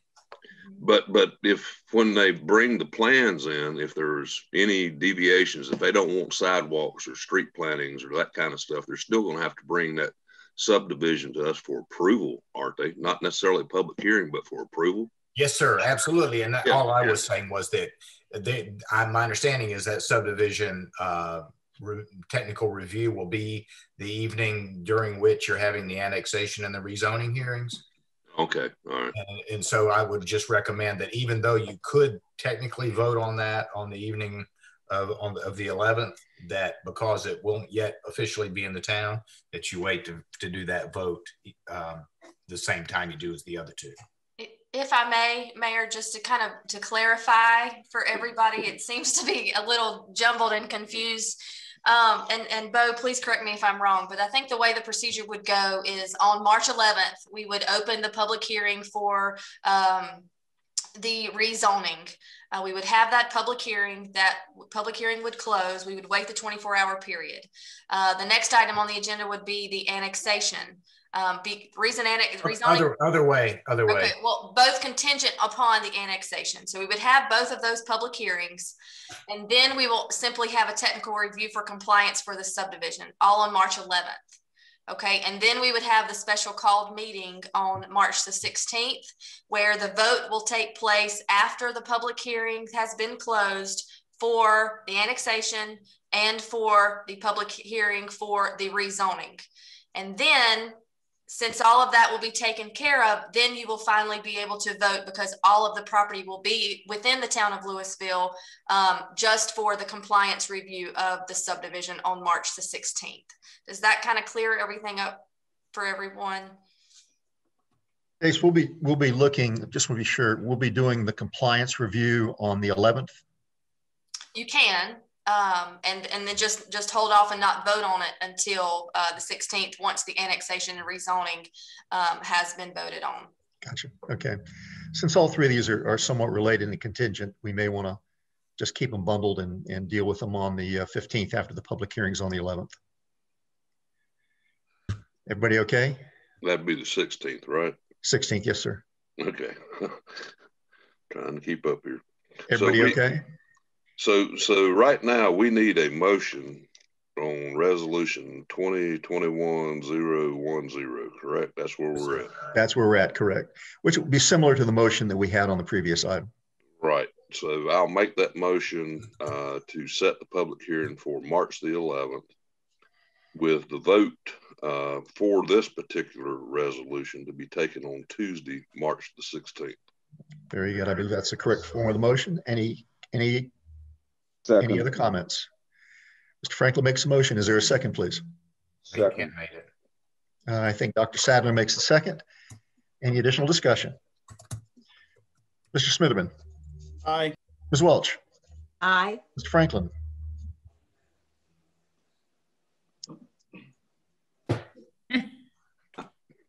We're seeing the hand, but not hearing the word. I'm sorry. I'm not muted, I don't think. I'm not supposed to be. Ms. Foster? Aye. Ms. Hunt? Aye. Dr. Sadler? Aye. Mayor's aye. That is unanimous. Thank you. Okay, Ryan, you have a budget ordinance for us. Yes, this is ordinance 2021-007, amending budget ordinance 202001 in the amount of $12,495 to replace the trees on Feldspar Lane.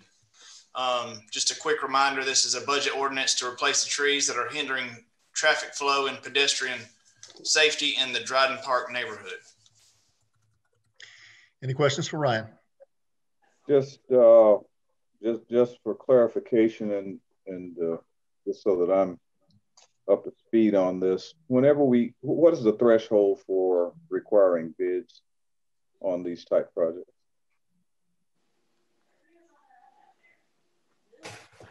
Are you talking about the legal threshold, Dr. Sadler? Yes. It's quite high, probably $500,000 or more. Okay, but what have we as a town decided we would do in terms of bids for projects? I'm not aware that we have a threshold for a dollar amount that we do it, but when it seems prudent, using our best judgment to go out, and when we know from experience what council's going to want to see, in most cases, we do our best efforts to receive multiple quotes. The only time that we act differently is when we have established working relationships with contractors. We do, in fact, have an established working relationship with a tree company as well as a horticulturist. So that's what we're doing in this case. Okay, so we wouldn't typically have bids, quotes for a project of this size. Is that what I'm hearing? No, not typically. Okay. Any other questions? We'll entertain a motion.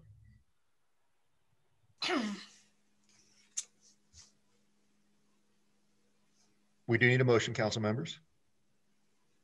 Mr. Smitherman makes the motion. I'm assuming Ms. Foster, you'll make the second. Fine. Any further discussion? Very good. Mr. Smitherman? Aye. Ms. Welch? Aye. Mr. Franklin? Aye. Ms. Foster? Aye. Ms. Hunt? Aye. Dr. Sadler? Aye. Mayor's aye. That's unanimous. Thank you very much. Ryan, you have another contract for us. Yes, this is ordinance 2021008, amending budget ordinance 202001 in the amount of, now this has changed on your paperwork. It's going to say $21,172. It actually should be $20,787 to upgrade the access controls in Town Hall, the Town Hall Annex, and the existing community center. Any questions for Ryan? So is this process essentially the same as the last, where there's a relationship with a vendor and therefore you're going with that vendor, or was this one quoted by more than one individual or company? We only went out for one. I only went out for one bid. I mean, one cost. This is a case, Councilman Sadler, that we traditionally have Sage in this contractor work on our existing facilities and buildings and contract with them when we have any troubles or issues that need to be addressed. They're familiar with our system and they're familiar with our buildings and what we've got in place now.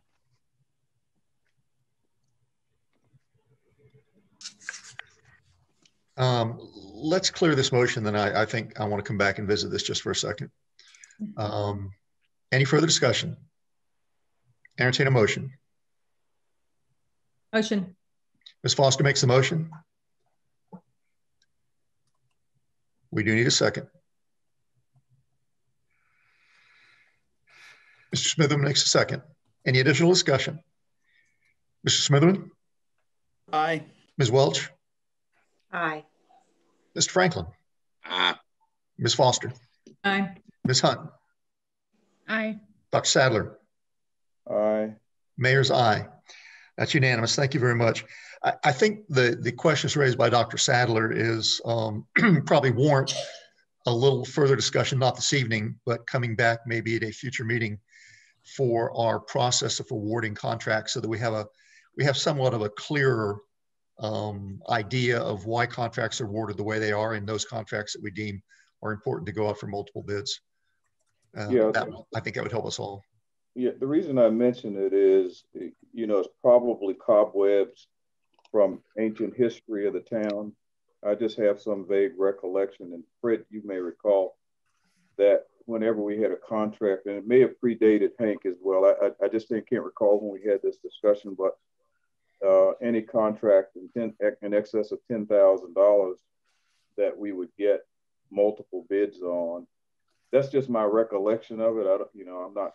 I remember that too, Ken. It was the $10,000. Right. Of course, that was years ago, but I absolutely remember that.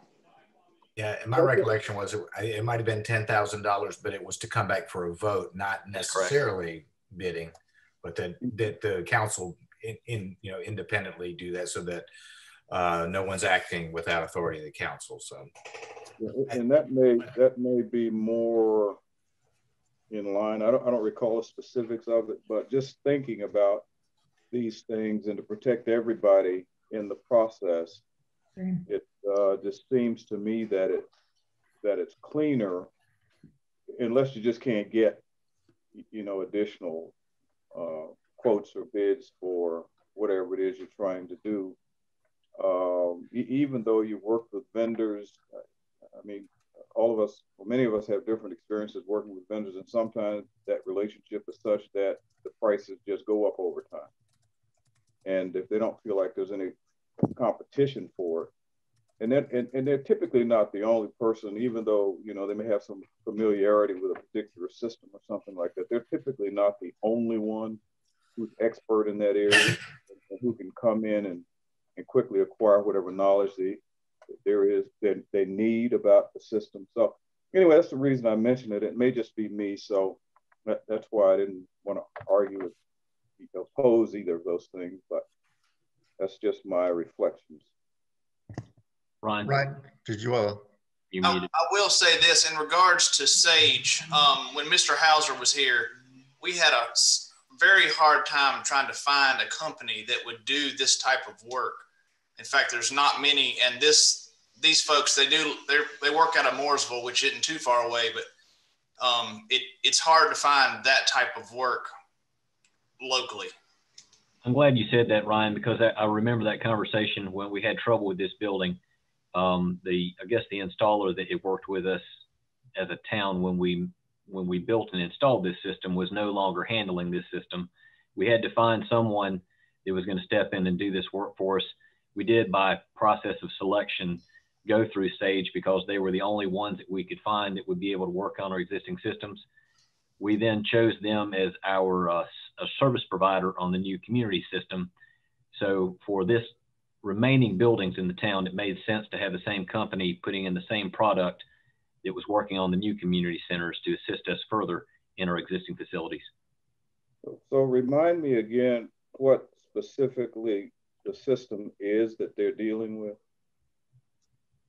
Are you familiar with the existing access controls at Town Hall, Councilman Sadler? Yeah. Yes. That is an antiquated system. It is not supported, and the software packages behind it are faulty and often subject to fail. We are having this new system installed at the new community system, this center. And as you may recall from our conversation on Saturday, we made the decision to go ahead and upgrade existing buildings ahead of the new community center, and then bring the community center into the existing system. Yeah, so these are access controls. Anyway, I don't want to belabor it, and I don't know enough of the technical aspects of what you're talking about to really talk about it a lot. I just wondered about it, is why I mentioned it. Yes, sir. I mean, Hank, Ryan, do you have something you want to jump in here with? This actually goes back to the trees, and I just want to. So this tree thing has been going on for several years. In fact, I got a quote, and I may be able to find it. There was a gentleman that gave me a quote just to take the trees down that totaled more than taking these trees down and planting them back. I think it was $14,000 just to take the trees down. So I didn't go back out and look. I got this quote from the gentleman we use a lot for tree removal and thought it was very fair. So that's the reason I didn't go out for another bid. That's fine. And did I just hear you say that the person who had offered the other quote was just to take them out, but not to put them back? Correct. And that's the way the same, this is for a contract. This is actually for two different contractors, the amount of $12,495. It's not, that's $12,495 to take them out and to replant them. Okay. I don't remember hearing the replant part of it. Yes. I heard take them out, grind the stumps. I didn't remember putting anything back. Yeah, it's to plant back, and we're not going to plant back what's there now.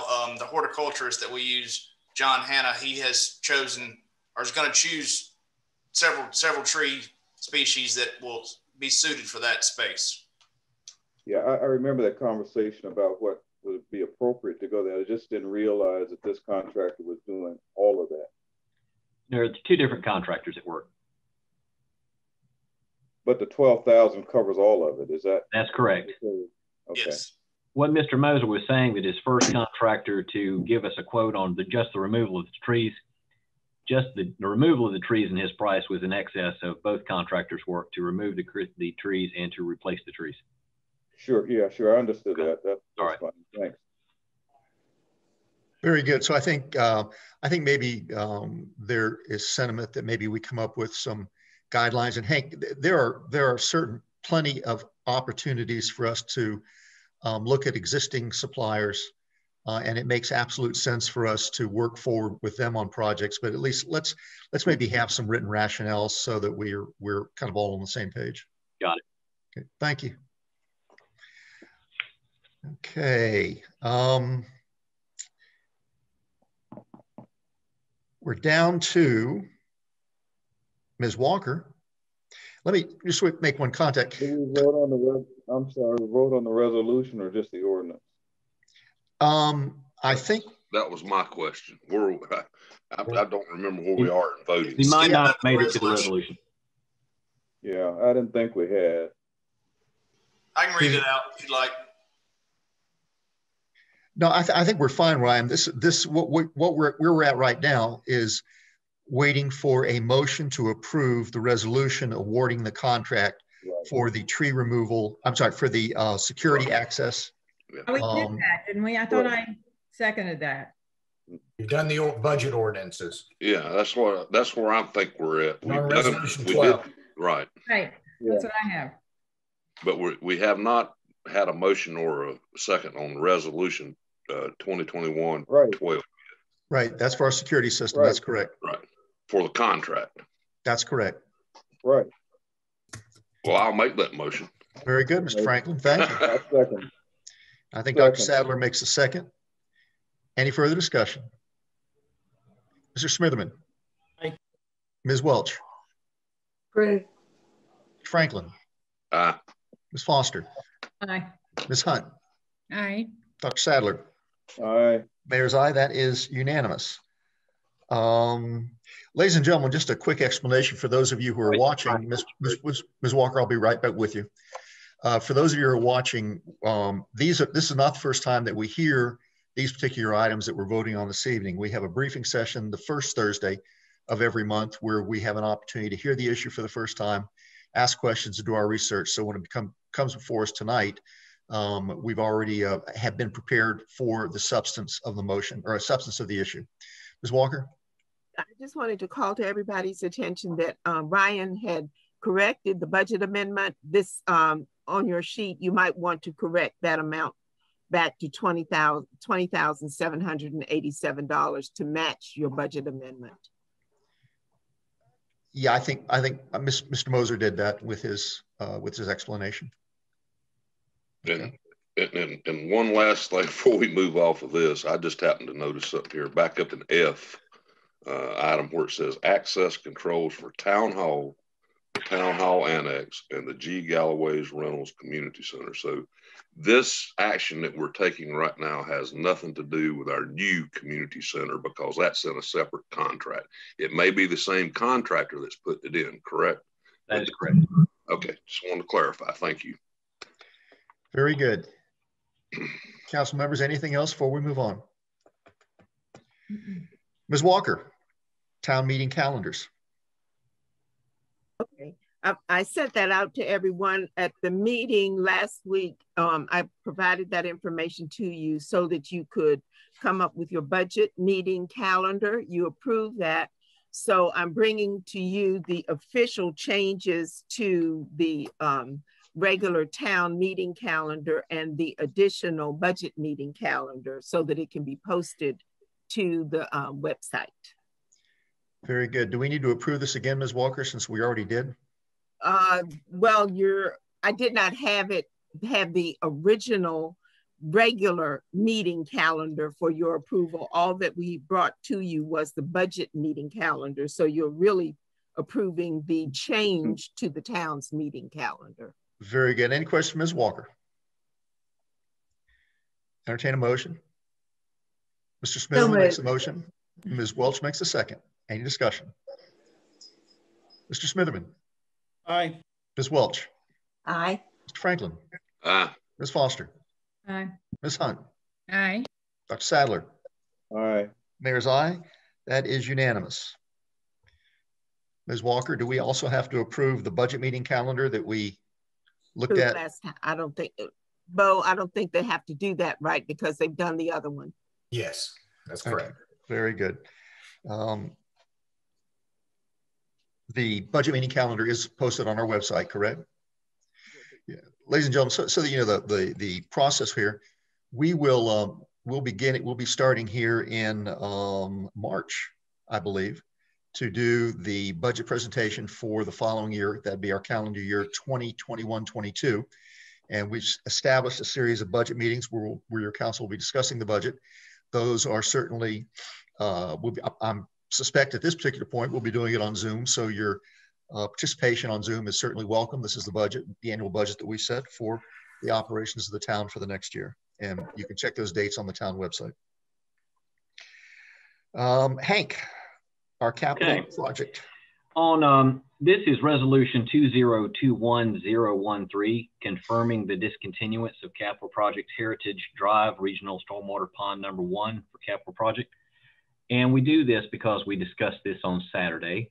And on Saturday, after discussion, we had consensus from what we believe the entire council for the discontinuance of this pond. For everyone's refresher on this one, we talked about this pond being the remainder pond out of 2 that had been envisioned years ago. Upon further study and investigation and costing out of this, we have estimated that this pond eventually will, if we pursued it, would cost an upwards of $550,000 to construct, not counting the land acquisition or the appraisals for the land.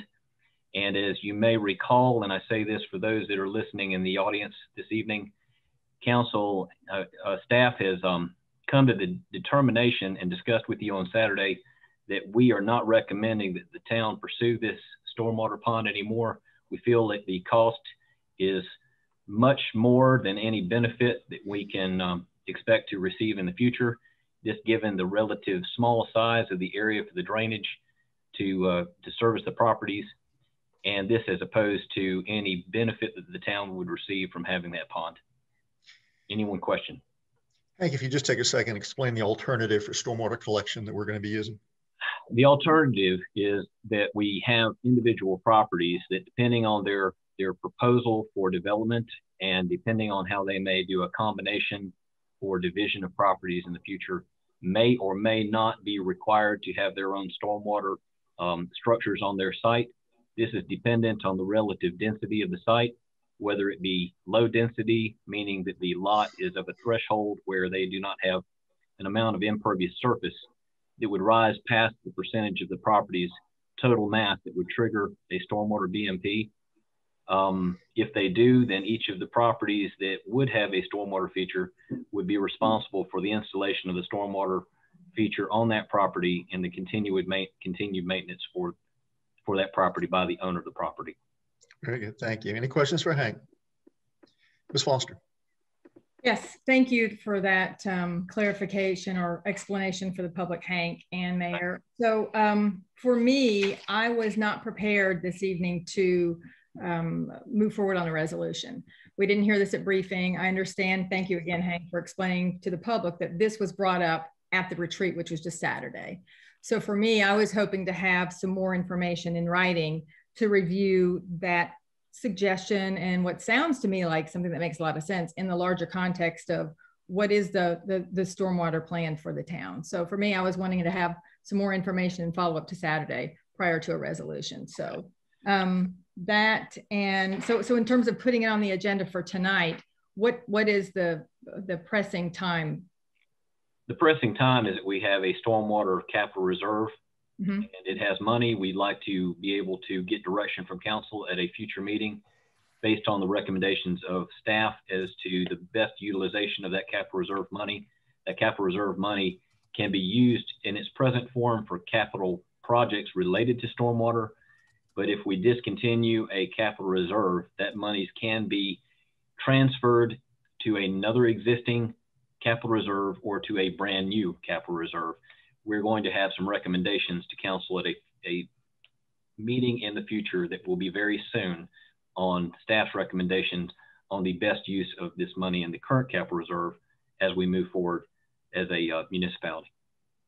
So you were hoping that if you're going to get this addressed this evening, that you could move forward with your timeline that relative to something you wanted to bring back to council about. That is correct. Monies. Okay. We feel like we have some better use of the monies as a part of the feeling like this capital, the stormwater pond right now is a regional feature for the town, is no longer a good idea. Right. And if once council formalizes this, then we'll move forward with recommendations on how to better utilize that money going forward. So by putting this off until the next month, what detriment does that create for it probably will get us into the budget time before we start talking about the recommendations. And we would really like to have a feeling for how we move forward on the capital projects ordinance or the reserve money prior to that, but it's not the kiss of death. Okay, I hear that. All right, thank you. I'd like just a bit of clarification. This is the capital project, the one counseling, but I believe we also have a stormwater reserve account that's separate than a capital project. I think we established the project fund when we started to go down the road to build this pond. That's correct.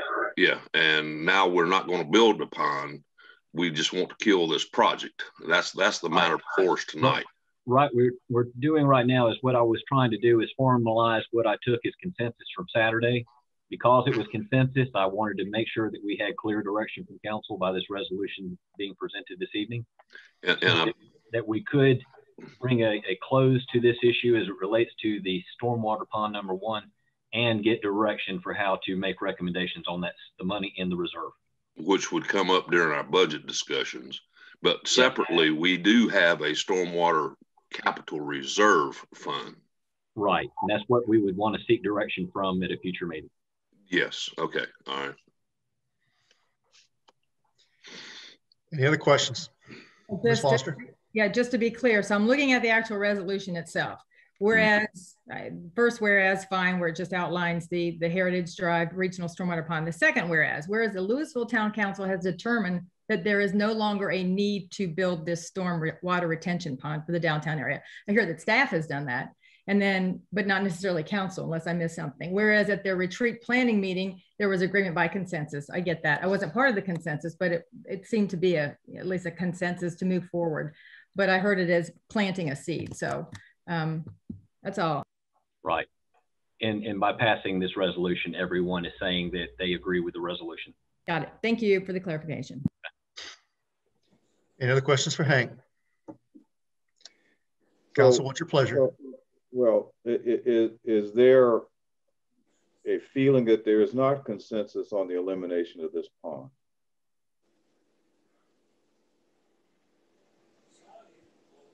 I expressed my position. I need more information. Oh, no, I wasn't directing that at you. I was just asking in general if there is a belief that the pond is still needed.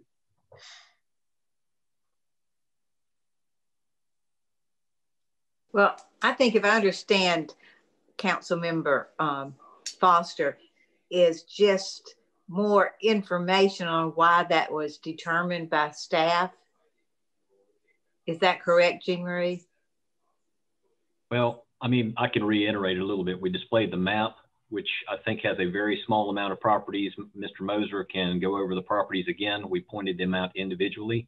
We also pointed out those that are already developed and the ones that would be remaining to participate in the pond. And with the small geography that this drainage area has, we do not feel like a $500,000+ property or project, not counting property acquisition, has a benefit that outweighs the cost. Ryan is showing the drainage area again. Yeah, let me just react. Let me just react to how this all came about, because I believe I was on council at the time, and Mayor and Fred, I believe, were there as well. So this is really, the reason these ponds exist in the first place was a recommendation from staff. And what Hank has described is the rationale by which we decided to create these ponds, is to try to create a more attractive situation for the town, so that we didn't have these little ponds popping up, retention ponds popping up all over the town, and so it was going to be redirected. So based on what I've heard on Saturday and today, it sounds like there is less likelihood that you would have that occur. So that's the basis on which, you know, I would be in favor of it. But I am not opposed to gathering more information if that will help people feel more comfortable with their decision. But that's how I remember it transpiring over time.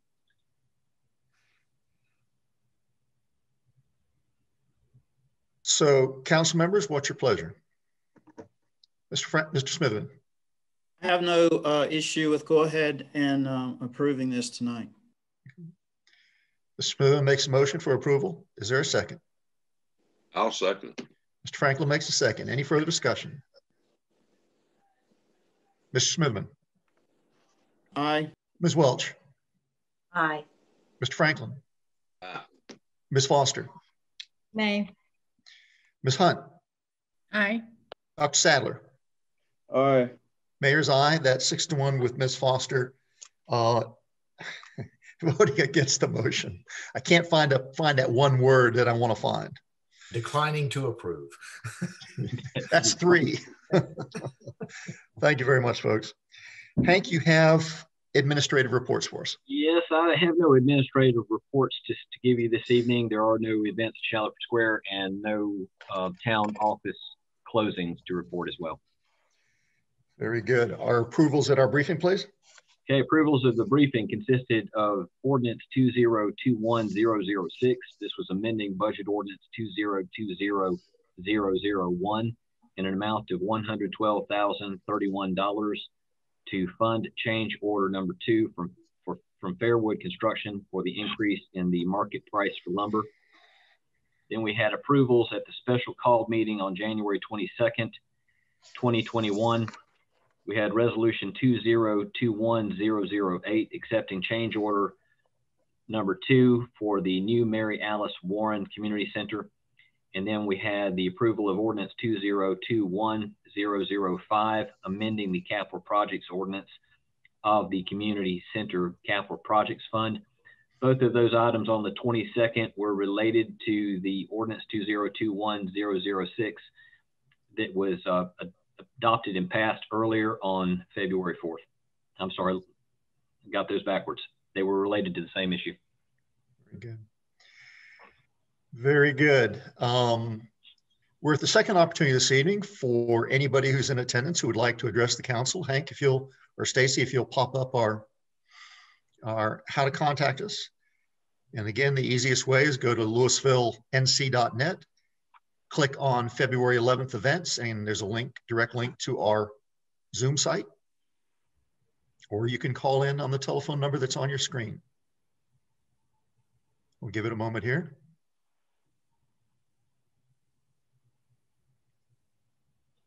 Hank, do we have anybody? We have no one that is indicating that they wish to speak. And again, if you are calling in on the phone, *9 will allow you to raise your hand, and that will tell us you wish to speak.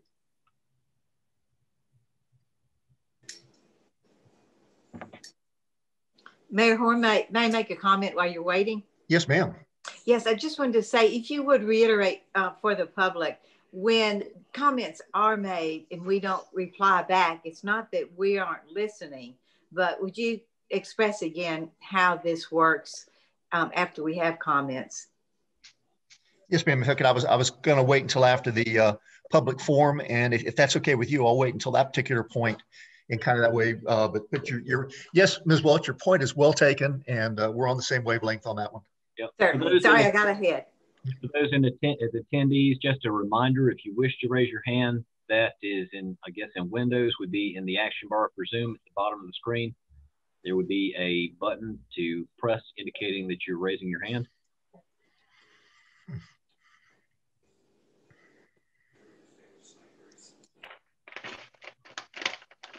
Any takers, Mr. Manager? No, there are no hands. Okay, very good. Thank you.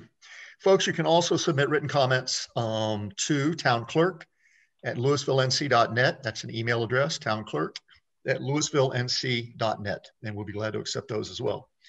Thank you, Ms. Welch, for that reminder. I think historically, the public forums have been opportunities for residents to express their concerns, their interests, their comments to the council. It is our opportunity to listen to you. Because we don't respond doesn't mean we don't hear you. Sometimes it takes us a little time to process what our response should be through staff, and also to make sure that we have a full understanding of the issue before we respond in a way that may or may not be appropriate. Which leads me to the callers we had this evening. Council members, I've spoke to staff this afternoon, and with your approval, I would like to ask them to review our current ordinances and take a look and see what ordinances we have that might be able to address the situation that many of these folks have been expressing for over 2 years. If we don't have ordinances, to begin to look at what we would need to do. As we've said before, we have a high degree of respect for individual property owners' rights in Louisville. However, when those rights spill over their boundaries and affect their neighbors, then that is an issue that we need to take a look at. So if there are no objections, council members, I'd like to go ahead and ask staff to move forward with that kind of review. Mr. Smithman. I have no objections, and I appreciate your comments, Mayor. I was going to bring it to, I was going to say something about it. How soon can we get to working on this and address these issues that were brought before us tonight? Thank you, Mr. Smithman. Council, I will say that I've already started seeking examples for noise ordinances to see what may be appropriate for the town of Louisville, and we'll be discussing that at a future meeting as well. Mayor. Ms. Hunt, yes, ma'am. Yeah, along the lines of Mr. Smitherman, I think that us bringing it back, but I'd like to have this to be pretty much, if at all possible, in March's agenda for briefing. This, I heard a few of the residents mention that they have had this ongoing for over a year. There's been a letter, one resident commented that there was a letter that was written over a year ago. And so I think it is something that we need to put on the March agenda. And Hank, I wouldn't just limit it to noise. I believe there's also other type of public nuisances that are happening here. That's correct. I just indicated that I'd already investigated noise, but not to mean that that's the long and the short of what I'm doing. Very good. We do not want any of our residents to feel threatened because their property is, that they have neighbors who don't respect their rights to quiet enjoyment as well. When this occurs, you can rest assured that this council member and I will probably say all of our council members take it really seriously. Absolutely. Yeah, and Mayor Horn, oh, excuse me, Ken. I heard a comment by one of the individuals who is, I think I recall, and if I'm misrecalling something, but I heard a comment that and one of the individuals said that a councilman shouldn't say, if you don't like it, go the other direction or something like that. I don't have any idea where that could have come from. I don't, like you just said, I can't imagine anybody on this council making a comment like that. Yeah. Mm-hmm. Mayor Horn, I also wanted to ask, could we definitely include Sergeant Stringer? That's and what he can actually do about the situation? I mean, these people are frightened, so I think I'd like to have our sheriff brought in on that discussion for March. Yeah. Yes, ma'am. Sergeant Stringer was brought in, and also our public safety committee was brought in on this. I don't want to wait. I don't want to wait 4 months though to have a resolve on this. I feel we should move on it much quicker. Absolutely.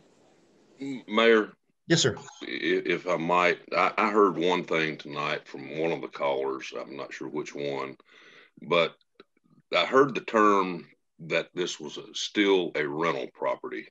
I do know that in the past, I've been going by this property for 30 years on a daily basis when I worked with a previous employer. And through the years, it has always been a rental property. Home real estate, the ones with the little black signs or whatever that you see all over town, it's renting places, is the one that has rented this place, or is the broker, or whatever you call a rental agent. But at the same time, if it's rental, that means there's an absentee owner somewhere. And if we're going to focus any efforts, then that's probably what we need to do. Now, if this individual has purchased this property, that puts it in a whole different ballgame. I understand, as far as private property and so forth. But this place, as I indicated earlier, I live on Conrad Sawmill Road. The road is about a mile and a half long, and I don't know if the one caller was talking or mentioned. This place is if I go out of my driveway and go to the left, it's a mile away. I normally go out of my driveway and go to the right. It's a half a mile to the other end of the road. So, but it's only gotten worse through the years. At one time, this property was actually a crack house, okay?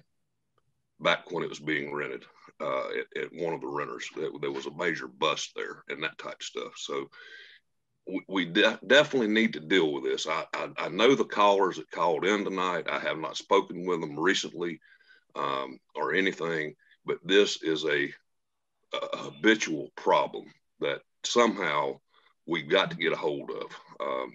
And I'm going to leave it at that as far as this particular issue here. I've got a couple of other things I'd like to talk about before we get off tonight. But on this particular one, I wholeheartedly support that we've got to try to do whatever is within our rights as a community to set this straight. And let's be clear. We are not singling out an individual property owner for actions that would only be applicable to that property owner or that renter. This would have to be applied uniformly across the town. And so I believe that's how we'll approach this thing. And that's great. Whatever we need to do, we need to take those steps. I wholeheartedly support that. And I encourage everybody else to ride by and familiarize yourself with this place. But I will say, please do not stop and attempt to roll down your window or look, because I've done that and I too was threatened. So we want to, I urge you to be conscious of your safety. Ms. Foster? Yes, ditto what everyone is saying. It's comprehensive. It's been going on for a long time. We want to get on this and jump on it. I just want to be clear about expectations. So Councilwoman Foster said March. We can't have an ordinance in place by March. So I just want to be clear about the process and what the expectation is what March looks like with it being on the calendar. Could staff just speak to that, please? We'll bring you information and discuss with you options that we find, but we will not be able to speak to tonight the level and the breadth of the information we'll be able to bring to you in March. But so what's the earliest, but just giving the public an idea, what's the earliest that we could have an ordinance on the books to help? 20 days. I think the earliest, Joyce, the absolute earliest, if all the stars were aligned, we could probably bring you something that everybody was good with and as an ordinance adoption. And as long as you had like a super majority or something like that, you'd be able to adopt it the same night.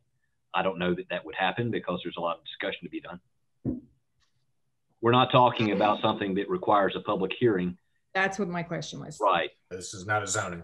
It's not a zoning issue. Hold on, folks. Let's Ms. Hunt. Yeah, so I just wanted to be clear, Councilwoman Foster, in regards to my recommendation for March is that we get the information back from staff. Thank you. And then we have council discussion in March regarding their briefing or their information that they have pulled together. So, I mean, as far as ordinances and things of that nature, but I feel strongly that if this has been going on for years, letter, and we've been made aware of it within a year's time period that we move forward. Next briefing. Mr. Franklin. There's got to be so many technical violations from dirt that's been hauled in to increase place to put these cars, and there's got to be stuff on the book that we can start with while we're potentially developing future ordinances. Okay. Stacy Tolbert, could I put you on the spot here to discuss what may or may not have been transpired to date on this piece of property? I know that we contract with the city of Winston-Salem to do our code enforcement for the town. And I know they have been out multiple times. I did reach out to the code enforcement officer today and ask her for a status update, but she did not get back with me. Hopefully she'll get back with me this week. But I do also know that with the temperament of the resident there, they have to have actual permission for them to even step foot on the property. They are not sworn in any capacity to have the right to just step foot on private property. So that in itself is a little bit of an issue for them to even be able to go on the property to look to see what violations are there. I do know a lot of these habitual offenders, they are very well aware of the limits that they can push. You know, I think the noise ordinance starts at 11 p.m. Well, at 10:59. I know a lot of it has ceased then. I would recommend that if it's going into wee hours of the night, the sheriff's department needs to be called. If they're racing up and down the street, the sheriff's department needs to be called. If they're fixing a car in the street, the sheriff's department needs to be called on all of those occasions. That's what they're there to do. But as far as the junk, I know the junk vehicles, if they are on a tagged trailer that has recent or current DMV tags, that is not in violation because it is considered on a trailer that is not junk per se. So a lot of what my concerns are it's like you said, the exact limits that they know to push in order to not be in certain violation of things. So I think that's a little bit too of what we're dealing with. I would suggest that we're talking about calling the sheriff's department when they're out racing up and down the road. I would suggest somebody hit star HP and escalated up the food chain a little bit, because I'm sure a highway patrolman would get a different kind of attitude than a deputy sheriff would get. Well, and it is state roads. The Conrad Sawmill and Robin Hood are state roads. Absolutely. So highway patrol can absolutely patrol those state roads just the same as sheriff's department can. That's my point. Mm-hmm. You are very right, Mr. Franklin. And I do know that the highway patrolman, every now and then I'll see 4 or 5 cars behind the coffee mill. So I do know that whatever a sector starts their day or their night or whatever in Louisville. I witness this when I come home in the evenings. Mm-hmm. Multiple highway patrol cars in Louisville. I think we did agree to, or we have brought Sergeant Stringer on this. I'm sure he can coordinate with other law enforcement. That's correct. Yeah. Council members, anything else on this?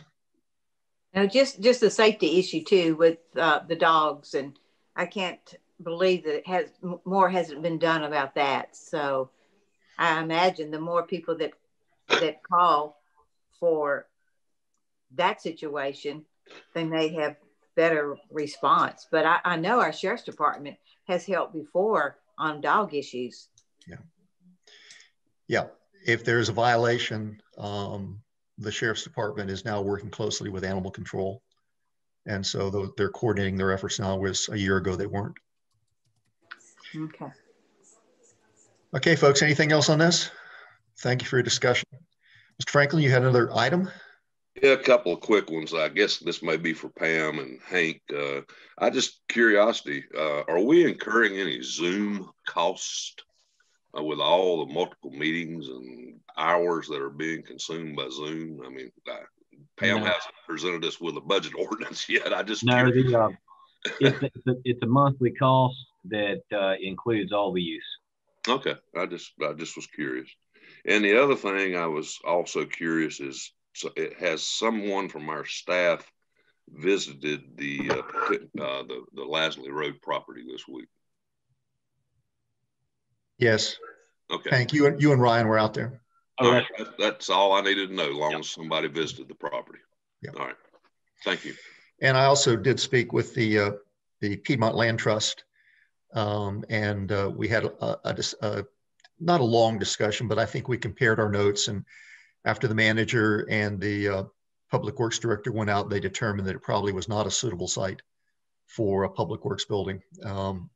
In conversations with the Piedmont Land Conservancy, they expressed the same thing, that it really didn't meet the kind of property that they would consider putting into an easement or investing in buying. And we'll get back to the Lasley Forest folks on that. Well, that's fine. I just want to make sure that our staff did go and walk the walk the property. After our previous conversation, I was not envisioning the property on Lasley Road. I'm sorry? After our previous conversation a few minutes ago, my mind was not on that Lasley property. Yeah. So it took me a second. Right, but y'all did get out there this week. Yes, sir, we did. Okay, that's great. Thank you. Okay. Council members, anything else? This was Hunt. I have I think just one thing. When we go into budget, if there's some requests that we would want of Pam, and I know we're not starting that until April 8th, when would we need to get those items or things that we would like to see? One of the things that I'm thinking I would be interested in is probably a 2-year historical on our budget ordinances by month. If I could, but I don't know, at what point should we be making requests of what we would need to see as we're going into budget? And I know we're a little bit early on that, but I just want to get a little bit prepared. Are you talking about ordinance amendments? Yeah, right. Yeah, I'd like to see just a 2-year historical on the budget ordinance amendments by month, just total dollars that we have amended by month. So you're not talking about specific ordinances, just a total. Like this month we went in and it looks like we requested a total of between 12 and 20 or 12,000 and 20,000. If I can just get that by month, that would be great. We can get that together to you and email it to all of you, if so, and not have to wait until the budget preparation. That would be great. Thank you, Hank. Sure. Ms. Hunt, even though you have made the request, we will send it out to everyone. You all do a variance to budget every year, don't you?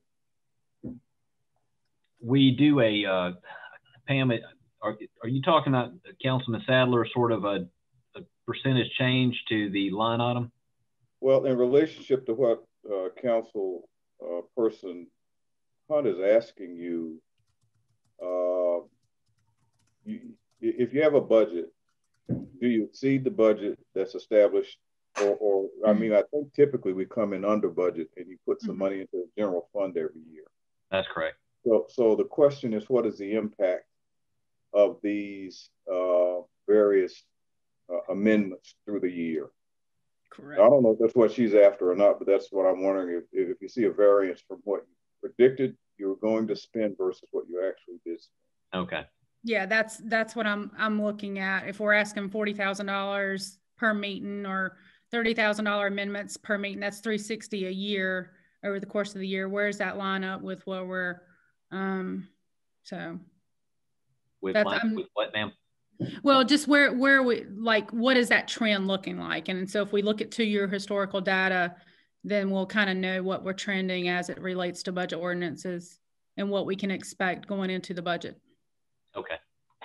Okay, I'll try to put together a schedule that I think will be meaningful to you, to give you the information.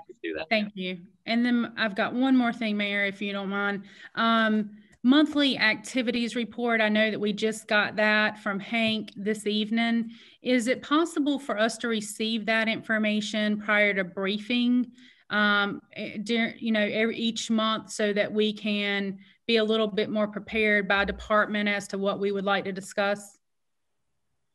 Certainly. I mean, it just comes to being able to have the time to prepare it in time for it. It's just been busy. When we have the time to do it, we try to get it done as soon as possible. Okay, thank you. Ms. Foster.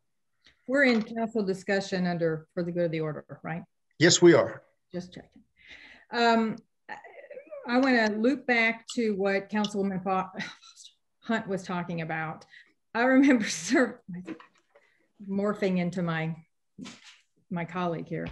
When I was serving on a board, I remember being a little animated around, oh, well, what do we need to do as a board for the budget? What do we need to do? How do we get ahead of the budget? So much so, I think, Stacey, you've got something somewhere in the minutes that say, you know, making sure that the planning board can provide some input. And my sense over the years was that was just sort of not a huge concern, to be very candid. And what I bumped into was a sense that the culture of the town from a budget standpoint is to make budget amendments throughout the year. And what I hear Ms. Hunt speaking to is reminding me of my initial sort of reaction of an expectation from my work and professional world, which is you come up with the budget, you anticipate it, and you've pretty much got a pretty tight expectation of what all it's going to be. And yet, if to Ms. Hunt's point, we have multiple things throughout the year, I'm just wondering, beyond what those variances are, how much of those are predictable? So tying back to what I was saying, why I voted no for the resolution about the stormwater pond, do I want to save money for the town by getting rid of a stormwater pond because the staff says, yes, we need to do this? No problem with that conceptually. My style and my needs are, I need a little more space and not just a verbal explanation, but I need some data and information that I can dig into and look and make sense of, and then follow up with a phone call to Ryan or to you, Hank, et cetera. So that's just what I personally, as one member of the council, need on a more regular basis. And so I just bring up those 2 points for, again, the good of the order, where this council person is coming from with data. So I heard you pull up, say, well, Ryan can pull up this information and show you the map. I need to sort of do that on my own in advance. And I look for opportunities to do that more often. That's one style. So that's just me sharing for the group in total. Thanks. Thank you for sharing. Council members, anything else? Mr. Franklin, you're waving. Yeah, I had to get the right button there. But correct me if I'm wrong, Pam, when I say this. The ordinance that we did tonight, as an example, on the security stuff for the town hall, the budget ordinance, that money was probably already set aside in another account. We just now need to budget it, or we're adding from our budget to our overall. I mean, as far as I've been more of the mind that this is more of an accounting method that we have to do than we're increasing our budget after the budget was established back in June of last year. Help me there a little bit. Going back to what Ms. Foster said, when we bring forth a budget amendment, it should only be because something unforeseen has happened, or another opportunity has come before us that we did not anticipate. Mm-hmm. When we put together the budget in the spring of every year, we try to anticipate everything that's going to happen, every cost that's going to come up. And I think we do a pretty good job of that. I think since I've been here, I don't think we've ever brought forth a budget amendment because we missed something during the budget process. I think, so when we bring you a budget amendment, it's because it was completely unforeseen. Okay, so it is actually an increase from the original budget. It's an increase of budget. And in the case of the access controls, it's twofold. One, we wanted to coordinate, as Hank said, with the access controls that will be put into the new community center. We want to be consistent. And two, the system is a little bit antiquated. We could wait until the next budget year to do this work, but we have the opportunity to do it now. We could spend the money now, we could spend it later. Thank you. You've answered my question. Okay. I understand. Pam has said a key thing there. We budget for what we can foresee. and then sometimes you just can't foresee it, or sometimes there are opportunities. So that's why we bring back budget amendments. We have a particular style and have for many, many years by evidence of our ability to set back and add to fund balance during the year and at the end of the fiscal years. And it's just the way we budget. It's a conservative amount of budgeting based on the amount that you intend to spend, and it's conservative as to the amount in which you anticipate to bring in. Those two things in combination yield us a much more greater ability to be able to afford to bring you budget amendments on items that are opportunities or unforeseen things as they occur, and still be able to add back to our fund balance at the end of every fiscal year. Thank you for that discussion, staff. One thing, at least for me, that would be helpful since we're going into this discussion would be, is the excess of revenue over expenses at the end of the year as a result of underestimating revenue or overestimating expenses? It's a combination of both. Okay. We traditionally underestimate our revenues as a conservative approach to budgeting, and same with the expenditures. We consistently do over budget on them. So it's a combination of both. Okay. Not as much on the revenues. We do kind of try to stick to a percentage of revenue collection as opposed to the total valuation, but we certainly don't want to end up having to get to the point where we're trying to spend 100% of what we anticipate will bring into revenue, because you can never be sure if that revenue is going to hit that mark. And often it doesn't in certain areas, especially in tax collection and sales tax and things of that nature. Yeah, well, what was just described, at least in my hearing of it, would be that you have a positive variance most all the time because of your approach. That is correct. Correct. Council members, anything else? If I might add, a Yes, lot of times too, Pam, it seems we move money. We budgeted monies, but we'll move it from one account to another, and that leaves us flexibility. We'll move it between the general fund and reserves. That does give us some flexibility to set some money aside in reserves that have determined, I guess, purpose for how they're going to be spent. Council members, anything else this evening? If not, we'll entertain a motion to adjourn. Mr. Smitherman makes the motion. Mr. Franklin makes the second. Any further discussion? Mr. Smitherman. Aye. Ms. Hunt. Aye. Thought I'd jump around a little bit and surprise you. Ms. Welch. Aye. Mr. Franklin. Aye. Ms. Foster. Aye. Dr. Sadler. Aye. Mayor's aye, and that should be a total of 7. Ladies and gentlemen, thank you for being with us. I hope we not only informed you, but maybe there was a little bit of entertainment value in our discussion to keep everybody interested in what we're doing. These are not easy things. Municipal government is not easy. And so we try to simplify it as much as we can, but we do have to get involved in procedures and precedents, and what we decide tonight sets the tone for what we definitely have to follow in the future. So we thank you for your indulgence as we discuss this. It may appear we sometimes are confused about what we're discussing, but it actually is that maybe we've not anticipated all the different points of view as they come forward.